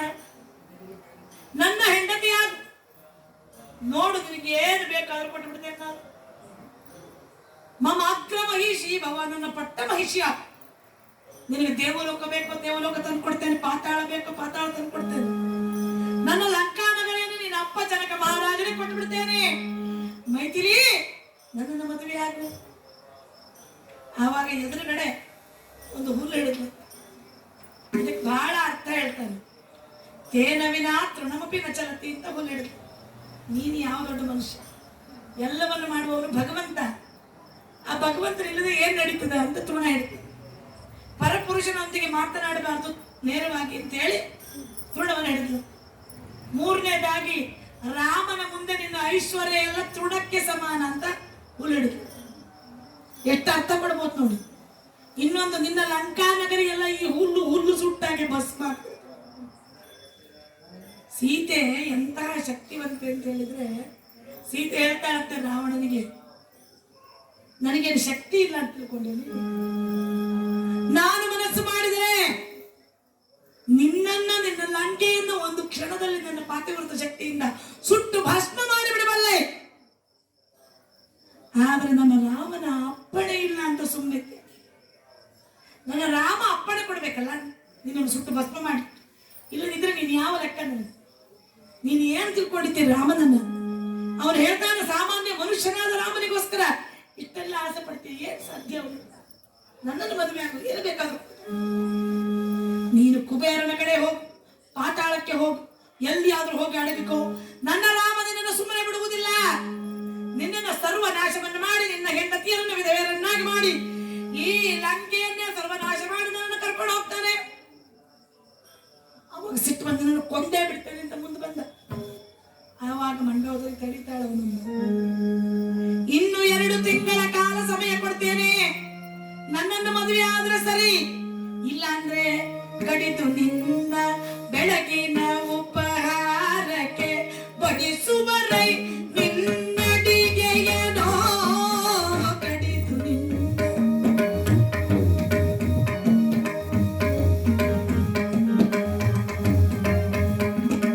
ಕಡಿದು ನಿನ್ನ ಬೆಳಗಿನ ಉಪಹಾರಕ್ಕೆ ಬಡಿಸುವರೈ ನಿನ್ನಡಿಗೆಯನೋ. ನಿನ್ನನ್ನ ಕಡಿದು ಬೆಳಗಿನ ತಿಂಡಿಗೆ ಅಡಿಗೆ ಮಾಡಿ ಹಾಕ್ತಾರೆ ನನಗೆ. ಎಚ್ಚರಿಕೆ, ರಾಕ್ಷಸಿಯರೇ, ಇವಳಿಗೆ ಸರಿಯಾಗಿ ಬುದ್ಧಿ ಕಲಿಸಿ. ಹೊರಟು ಹೋಗಿದ್ದಾನೆ ರಾವಣ. ಸುಮ್ಮನಿರ್ತಾರ ರಾಕ್ಷಸರು? ಭಾರಿ ಚಂದ ಇದ್ರು. ನೀವೆಲ್ಲ ಎಂತ ಚಂದ, ನಾವೆಲ್ಲ ಎಂತ ಚಂದ. ರಾಕ್ಷಸರು ಹೆಂಗಿದ್ರು ಅಂತ ಒಬ್ಳಿಗೆ ಮೂಗೇ ಇರಲಿಲ್ಲ, ಒಬ್ಳಿಗೆ ಒಂದೇ ಕೈ, ಒಬ್ಳಿಗೆ ಒಂದೇ ಕಾಲು, ಒಬ್ಳಿಗೆ ದೊಡ್ಡ ಹೊಟ್ಟೆ, ಮತ್ತೊಬ್ಳಿಗೆ ತುಟಿ, ಕಣ್ಣು ಈಗ ನೋಡ್ರಿ ತುಟಿ ಇಟ್ಲ ನೋಡ್ರಿ ಅಂತಹ ಮುಖ. ಕೆಲವೊಬ್ಬರಿಗೆ ಮುಖವೇ ಇಲ್ಲ ಅಂತಂತ ರಾಕ್ಷಸರು. ಕೆಲವೊಬ್ಬರಿಗೆ ಮುಖ ಮಾತ್ರ ಇದೆ, ದೇಹ ಇಲ್ಲ. ಮಾಯಾವಿಗಳೆಲ್ಲ ರಾಕ್ಷಸರು. ವಾಲ್ಮೀಕಿಗಳು ಬಹಳ ಸುಂದರವಾಗಿ ಬರ್ತಾರೆ. ಇಂಥ ಸುಂದರವಾದ ರಾಕ್ಷಸಿಯರೆಲ್ಲ ಇದ್ರು. ಎಲ್ಲರೂ ಬಂದಿದ್ದಾರೆ. ಬಂದ್ರೆ ಈ ಸೀತೆ ಚಟ್ನಿ ಮಾಡ್ಬಿಡೋಣ. ತಗೊಂಡು ಬನ್ನಿ, ಬೇಕಾದಷ್ಟು ಮಾಂಸ ಗೀಂಸ ಎಲ್ಲ ತಗೊಂಡು ಬನ್ನಿ. ಮನುಷ್ಯರು ಮಾಂಸ ತಿಂದು ಬಹಳ ದಿನ ಆಯ್ತು. ಈ ಸೀತೆನ ಚಟ್ನಿ ಮಾಡಿ ತಿಂದು ಬಿಡೋಣ. ಒಳ್ಳೆ ಮಾತಲ್ಲಿ ರಾವಣನ ಮದುವೆ ಆಗ್ತಿದ್ದು ಸರಿ, ಇಲ್ಲ ಅಂದ್ರೆ ಇವಳನ್ನ ಅಡಿಗೆ ಮಾಡಿಬಿಡೋಣ. ರಾವಣನಿಗೆ ಹೇಳೋಣ ಆ ಮನುಷ್ಯರು ಸತ್ತೋದ್ಲು ಅಂತ ಹೇಳ್ಬಿಡೋಣ. ಹೆದರಿಸ್ತಾ ಇದ್ದಾರೆ. ಆವಾಗ ತ್ರಿಜಟೆ ಎಂಬುವಂತಹ ಒಬ್ಬಳು ರಾಕ್ಷಸಿ, ಅವಳಿಗೊಂದು ಸ್ವಪ್ನ ಕಾಣಿಸ್ತದೆ. ಎದ್ದು ಹೇಳ್ತಾ ಇದ್ದಾಳೆ, ಎಲ್ಲವಲ್ಲವೋ ರಾಕ್ಷಸಿಯರೇ, ಸುಮ್ಮನೆ ಇರಿ. ಕನಸ ಕಂಡೆನು ನಿನ್ನಿರುಳಿನ ಕೊನೆಗೆಲೆ ವೈದೇಹಿ ಕೇಳ. ವೈದೇಹಿ ಸ್ವಪ್ನದಲ್ಲಿ ಕತ್ತೆಯ ಮೇಲೆ ಕುಳಿತು ಊರ್ಧ್ವಮುಖವಾಗಿ ಹೋಗುತ್ತಿರುವ ರಾವಣನನ್ನು ಕಂಡೆ. ರಾವಣನ ಶಿರತರಿದುದನ್ನು ಕಂಡೆ. ರಾವಣನ ಹೆಂಡತಿಯರು ಗೋಳಾಡುವುದನ್ನು ಕಂಡೆ. ಆದ್ದರಿಂದ ಶ್ರೀರಾಮ ಬರ್ತಾ ಇದ್ದಾನೆ, ನಿನಗೆ ಶುಭ ಸನ್ನಿಹಿತವಾಗ್ತಾ ಇದ್ದೆ. ವೈದೇಹಿ, ಏನು ಯೋಚನೆ ಮಾಡಬೇಡ. ತರಗೆಲೆಯ ನಡುಗಿದಂತೆ ಗಾಳಿಗೆ ಗಡಗಡ ಗಡಗಡ ನಡ್ತಾ ಇದ್ದಾಳೆ ಸೀತಾದೇವಿ. ನನ್ನನ್ನು ಕೊಂದು ತಿಂದು ಬಿಡಿ, ಆದ್ರೆ ನಾನು ರಾವಣನನ್ನು ಮದುವೆ ಆಗೋದಿಲ್ಲ. ನೇರವಾಗಿ ಶಿಂಶುಪ ವೃಕ್ಷ, ಅದರ ಮೇಲೆ ಹನುಮಂತ ಕುಳಿತಿದ್ದಾನೆ. ಅಲ್ಲಿಗೆ ಬಂದಿದ್ದಾಳೆ. ಆ ವೃಕ್ಷದ ಕೆಳಗೆ ಕುಳಿತಿದ್ದಾಳೆ. ಆವಾಗ ಹನುಮಂತ ಶುರು ಮಾಡಿದ್ದಾನೆ, ರಾಜ ಸೀತ ಶರದೋ ನಾಮ ರಥ ಕುಂಜರ ವಾಜಿಮಾನ್. ದಶರಥ ಅಂತ ಒಬ್ಬ ಮಹಾರಾಜ ಇದ್ದ ಅಂತ ರಾಮಾಯಣದ ಕಥೆ ಹೇಳಿ ಶುರು ಮಾಡಿ. ಸೀತೆ ಕೆಳಗೆ ಕೂತಿ, ಅವನಿಗೆ ಮಕ್ಕಳೇ ಇರಲಿಲ್ಲ. ಆಮೇಲೆ ಮಕ್ಕಳು ಜನಿಸಿದ್ರು. ಸರಯೂ ತೀರಾವರಿ ಅಯೋಧ್ಯ ಮನು ನಿರ್ಮಿತ ನಗರ. ಸರಯೂ ತೀರಾವರಿ ಅಯೋಧ್ಯ ಮನು ನಿರ್ಮಿತ ನಗರ.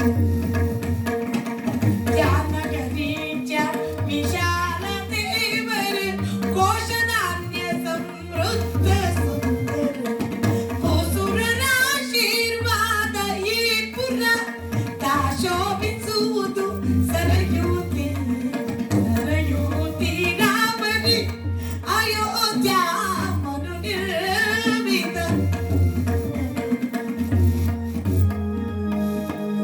ಲಕ್ಷ್ಮೀ ರಮಣ ಗೋವಿಂದ ಗೋವಿಂದ. ಆವಾಗ ಹೇಳ್ತಾ ಇದ್ದಾನೆ, ಸೀತೆ ಮೇಲೆ ನೋಡಿದ್ಲು, ಯಾರಿವನು?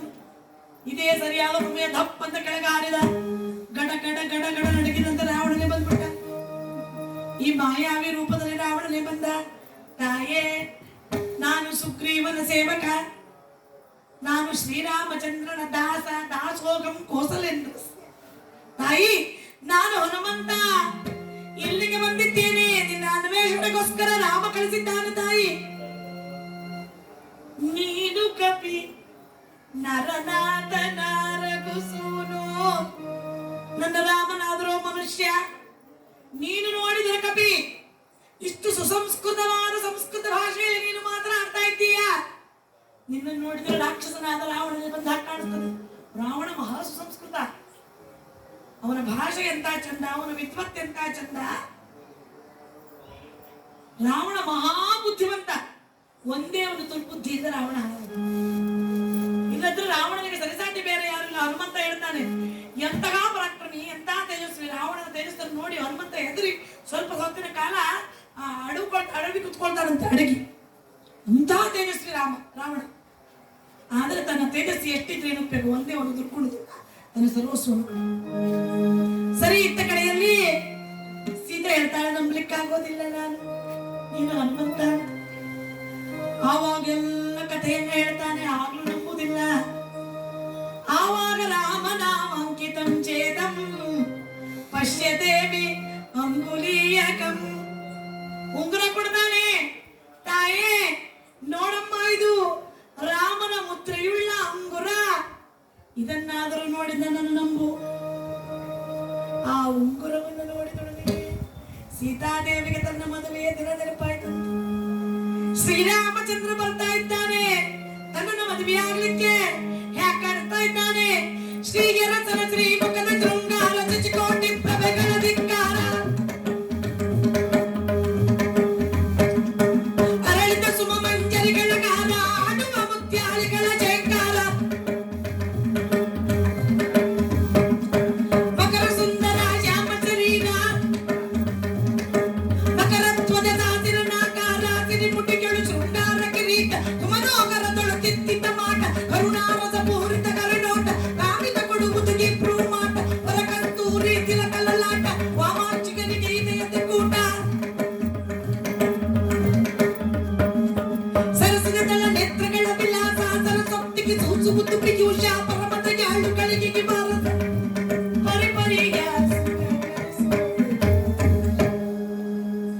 ನೆನಪಾಯ್ತು ಸೀತಾದೇವಿಗೆ. ಸಖಿಯರೆಲ್ಲ ತಮಾಷೆ ಮಾಡಿದ್ದು ನೆನಪಾಯ್ತು. ರಾಮನೆಂತ ಸೀತಾ ಸೀತಾರಾಮನೆಂತ ಚೆಲುವರು ನೀಲಮಣಿ ಕೆಲಸಾಲ ಕುಂತಲ ಚಾಲ ನೋಡಲು ಬಾಲ ಓಡುತ್ತಿರುವುದು ಪಾಲ ಭಾಗ ವಿಶಾಲ ಗಮನ ಪ್ರೂಲತೆ ಇಂದ್ರ ಕಾರ್ಮುಕವು ಸೌಖ್ಯ ಗಂಗಳ ಡಾಳಗಳು ಪುಂಡರೀಗವು ನೇತ್ರ ಸಮಕ ಪೋರ ಚಂಪಕ ಲಲಿಪ ಓಡುತ್ತಿ ಕುತುಮದ ನಂಗಳ ಚಲುವು ಲಲಿಪ ಚಂದುಟಿ ನವ ಗುರುವಿಂದವು ಬೆಳಕ ನುಡಿಗಳು ವರಮ ಕರಂದವು ಬಾಲ ಕೆಲಸುವಕ್ಕೆ ಬಂದರು ರಾಮನೆಂದ ಸೀತಾ ಸೀತಾರಾಮನೆಂದ ಎಲ್ಲ ನೆನಪಾಗ್ತಾ ಸೀತಾದೇವಿಗೆ. ಸೌಖ್ಯಾತ್ಮಜಸ್ಯ ಪವನಾತ್ಮಜ ನಿಯಮಾನ ರಾಮನ ಮುದ್ರಿಕೆಯುಳ್ಳ ಉಂಗುರವನ್ನು ನೋಡಿದ್ಲು. ಪಾಣಿಗ್ರಹೋತ್ಸವ ದಿನಂ ಜನಕಾತ್ಮಜಾಯಾಗ ಆ ತನ್ನ ವಿವಾಹದ ಮುಹೂರ್ತ ಸನ್ನಿಹಿತವಾದದ್ದು ನೆನಪಾಯಿತು. ಜನಕಾತ್ಮಜ ಕಣ್ಣಲ್ಲಿ ಧಾರಾಕಾರವಾಗಿ ನೀರು ಸುರಿಸಿದ್ದಾಳೆ. ಹನುಮಂತ ಅಂತ ಗೊತ್ತಾಗಿ ಹೋಯಿತು.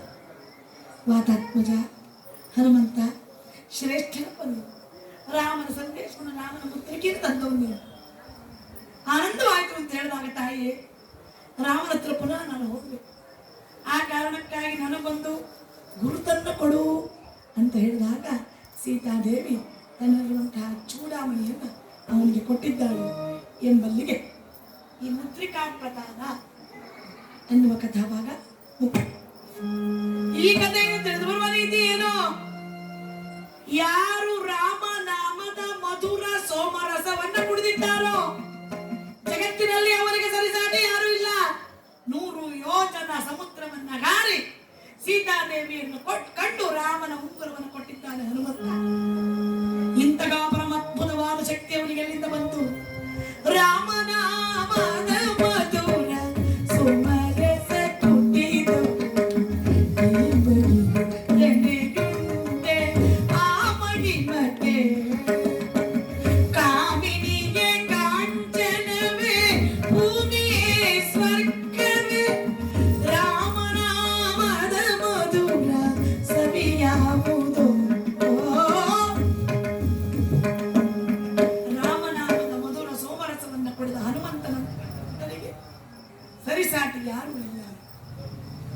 ನನಗೆ ಕೀರ್ತನ ಕರೆಯನ್ನ ಧಾರೆ ಎರೆದಂತಹ ನನ್ನ ತಂದೆ ಶ್ರೀಯುತ ಹರಿದಾಸ ನೇವಡೆ ಗಣೇಶ ಭಟ್ರು ಗುರುವೂ ಆಗಿ ತಂದೆಯೂ ಆಗಿ ನನಗೆ ವಿದ್ಯೆಯನ್ನು ಧಾರೆ ಎರೆದ ಮಹಾನುಭಾವರು. ಶ್ರೇಷ್ಠ ಯಕ್ಷಗಾನ ಕಲಾವಿದರು, ತಾಳ್ಮಕ್ಲೆ ಅರ್ಥಧಾರಿಗಳು, ಶ್ರೇಷ್ಠ ಪ್ರವಚನಕಾರರು, ಶ್ರೇಷ್ಠ ಹರಿಕೀರ್ತನ ಕಲಾವಿದರು. ಕನ್ನಡ, ಇಂಗ್ಲಿಷ್, ಸಂಸ್ಕೃತ, ಹಿಂದಿ, ತೆಲುಗು ಭಾಷೆಯಲ್ಲಿ ಅತ್ಯಂತ ಪರಿಣತವಾದಂತಹ ಹರಿದಾಸ ನೇವಡೆ ಗಣೇಶ ಭಟ್ರ ಪಾದಾರವಿಂದಗಳಿಗೆ ನಮನ ಪುಷ್ಪಗಳನ್ನು ಸಮರ್ಪಣೆ ಮಾಡ್ತೇನೆ. ಅವರು ನಮ್ಮನ್ನು ಬಿಟ್ಟು ಹೋಗಿ 5 ತಿಂಗಳಾದರೂ ಕೂಡ ಅವರ ನೆನಪು ಹಸಿರಾಗಿದೆ. 5 ತಿಂಗಳಲ್ಲಿ 50 ವರ್ಷ ಆದರೂ ದಟ್ಟ ನಾನು ನೋಡಿದ್ರೆ ಅವರ ನೆನಪು ಹಸಿರಾಗೇ ಉಳಿತದೆ. ನಾನು ಉಳಿದೇ ಇದ್ದರೂ ಅವರ ಪ್ರತಿಭೆ, ಅವರ ನೆನಪು ಜನಮನದಲ್ಲಿ ಖಂಡಿತ ಹಸಿರಾಗಿ ಉಳಿತದೆ ಅಂತ ಹೇಳ್ತಾ, ಆ ಗುರುವಾಗಿ ತಂದೆಯಾಗಿ ವಿದ್ಯೆಯನ್ನು ಧಾರೆ ಎರೆದ ಹರಿದಾಸ ನೇವಡೆ ಗಣೇಶ ಭಟ್ರಿಗೆ ನನ್ನ ವೈಯಕ್ತಿಕ ಅತ್ಯಂತ ಹೃತ್ಪೂರ್ವಕವಾದ ನಮಸ್ಕಾರವನ್ನು ಸಮರ್ಪಣೆ ಮಾಡ್ತೇನೆ ಪಾದಕಮಲಗಳಿಗೆ. ನನ್ನ ಹರಿಕಥೆಯ ಪ್ರೋತ್ಸಾಹ ಕೊಟ್ಟು ಹರಿಕೀರ್ತನೆಯನ್ನು ಮುಂದುವರಿಸಲು ವಿವಾಹಾನಂತರವೂ ಕಾರಣರಾದವರು ನನ್ನ ಪತಿ ಶ್ರೀಯುತ ವಿನಾಯಕ ಜೋಶಿಯವರು. NKC ಕಂಪನಿಯಲ್ಲಿ ಪ್ರಾಜೆಕ್ಟ್ ಹೆಡ್ ಆಗಿ ಬ್ರಿಡ್ಜ್ ಇನ್ಚಾರ್ಜ್ ಆಗಿ ಕೆಲಸ ಮಾಡ್ತಾ ಇದ್ದಾರೆ. ನನ್ನ ಪತಿಗೆ ನನ್ನ ಹರಿಕಥೆಗೆ ಇಷ್ಟೊಂದು ಪ್ರೋತ್ಸಾಹ ಕೊಟ್ಟು ನನ್ನನ್ನೂ ಸಹಿಸಿಕೊಂಡು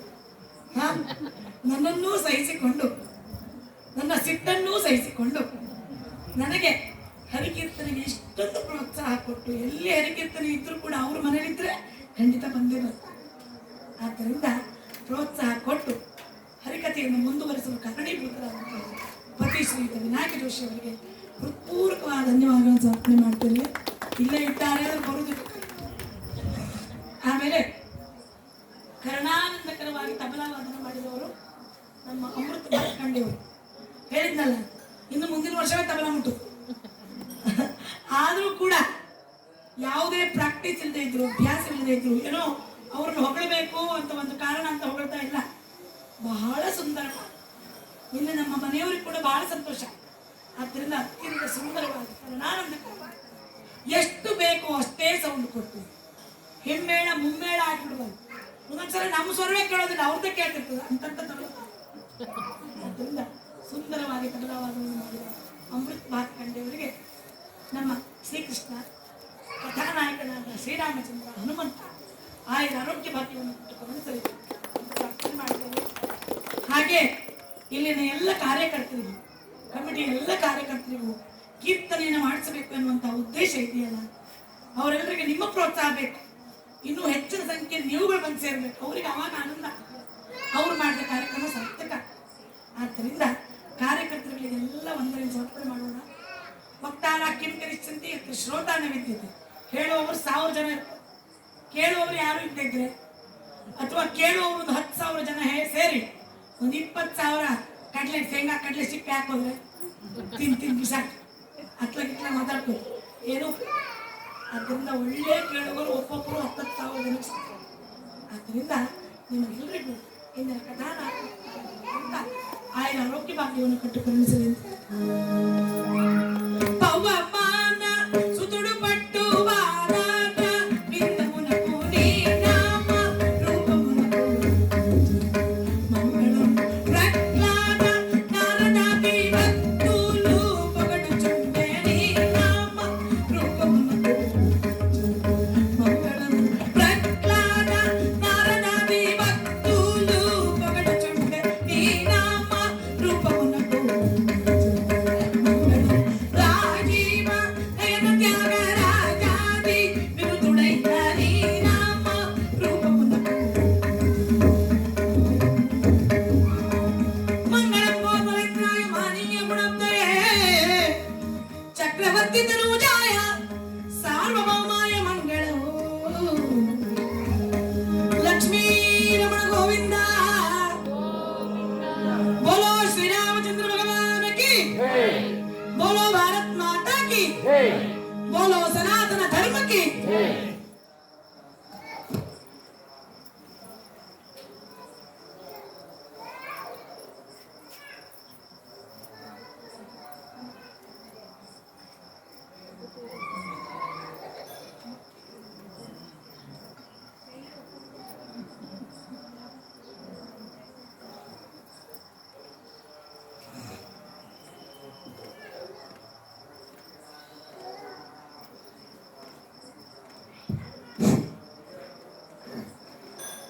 ಸತತವಾಗಿ 2 ದಿನಗಳ ಕಾಲ ನಿನ್ನಿನ ದಿವಸ ದಾಮಾಜಿ ಪಂತರ ಕಥೆ ಮತ್ತು ಇವತ್ತು ಮುದ್ರಿಕಾ ಪ್ರಧಾನ ಹರಿಕಥೆಯನ್ನು ಅತಿ ಸುಶ್ರಾವ್ಯವಾಗಿ ಎಲ್ಲರ ಮನಮುಟ್ಟುವಂತೆ ಹರಿಕಥೆಯನ್ನು ಮಾಡಿದಂತಹ ಶ್ರೀಮತಿ ನಾಗರತ್ನ ಜೋಶಿಯವರಿಗೆ ನಮ್ಮ ಬಜರಂಗ ಭಜನಾ ಮಂಡಳದ ಪರವಾಗಿ ಅನಂತ ಧನ್ಯವಾದಗಳನ್ನು ಅರ್ಪಿಸ್ತಾ ಇದ್ದೇನೆ. ಅವರ ಸೇವೆ ನಮ್ಮ ಮಾರುತಿರಾಯನಿಗೆ ಸದಾಕಾಲ ಇರಲಿ ಎಂದು ಅವರಲ್ಲಿ ಪ್ರಾರ್ಥಿಸುತ್ತಾ, ನಮ್ಮ ಶ್ರೀ ಮಾರುತಿರಾಯ ಅವರಿಗೆ ಆಯುರ ಆರೋಗ್ಯ ಐಶ್ವರ್ಯವನ್ನು ಕರುಣಿಸಲಿ. ಇನ್ನೂ ಇವರು ಹೆಚ್ಚು ಹೆಚ್ಚು ಉತ್ತುಂಗಕ್ಕೆ ಇರಲಿ ಎಂದು ಮಾರುತಿರಾಯನಲ್ಲಿ ಪ್ರಾರ್ಥಿಸುತ್ತಾ, ಇಲ್ಲಿಯವರೆಗೆ ಕೀರ್ತನೆ ಕಾರ್ಯಕ್ರಮವನ್ನು ಅತ್ಯಂತ ಶಾಂತ ರೀತಿಯಾಗಿ ಕುರಿತು ಆಲಿಸಿದಂಥ ಎಲ್ಲ ಭಕ್ತ ಮಂಡಳಿಯವರಿಗೂ ಕೂಡ ನಮ್ಮ ಬಜರಂಗ ಭಜನಾ ಮಂಡಳದ ಪರವಾಗಿ ಅನಂತ ಧನ್ಯವಾದಗಳನ್ನು ಅರ್ಪಿಸ್ತಾ ಇದ್ದೇನೆ. ಇನ್ನು ನಾಳಿನ ಕಾರ್ಯಕ್ರಮದಲ್ಲಿ ಬೆಳಿಗ್ಗೆ 9 ಗಂಟೆಗೆ ಪವಮಾನ ಹೋಮ, ಸಾಯಂಕಾಲ 7 ಗಂಟೆಗೆ ಶ್ರೀ ವಾದಿರಾಜ್ ಪಾಟೀಲ್ ಹಾಗೂ ಶ್ರೀ ವೆಂಕಟೇಶ್ ಪಾಟೀಲ್ ಅವರಿಂದ ಭಕ್ತಿ ಸಂಗೀತ ಕಾರ್ಯಕ್ರಮ, ಮತ್ತೆ ಶುಕ್ರವಾರ ದಿವಸ ಲಕ್ಷ್ಮೀ ಶೋಭಾನ, ಸಾಯಂಕಾಲ ಶ್ರೀ ದಿಗಂಬರ ಶಾಸ್ತ್ರಿಗಳು ಕುರ್ತಕೋಡಿ ಅವರಿಂದ ಹರಿಕತೆ, ಮತ್ತೆ ಶನಿವಾರ ಮಾರುತಿ ಜನ್ಮೋತ್ಸವ, ಸತ್ಯನಾರಾಯಣ ಪೂಜೆ, ಮಂಗಳಕರ ಎಲ್ಲ ಕಾರ್ಯಕ್ರಮಗಳಲ್ಲಿ ಕೂಡ ಎಲ್ಲ ಭಕ್ತಾದಿಗಳು ಸೇರಬೇಕೆಂದು ಅವರಲ್ಲಿ ಪ್ರಾರ್ಥಿಸುತ್ತಾ, ನಮ್ಮ ಬಜರಂಗ ಭಜನಾ ಮಂಡಳದ ಪರವಾಗಿ ಕಿರುಕಾಣಿಕೆ ಅರ್ಪಣೆಯನ್ನ ನಮ್ಮ ಮಂಡಳಿಯ ಶ್ರೀ ಶಶಿದಾದ ರಾಣೆಯವರು ಮಾಡಬೇಕಂತ ಕೇಳ್ಕೊತೇನೆ. ಶಶಿದಾದ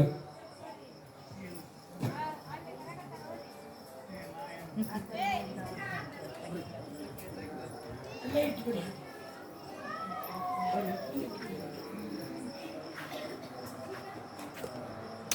ಡಿಸ್ಟರ್ಬ್ ಆಗ್ತವೆ.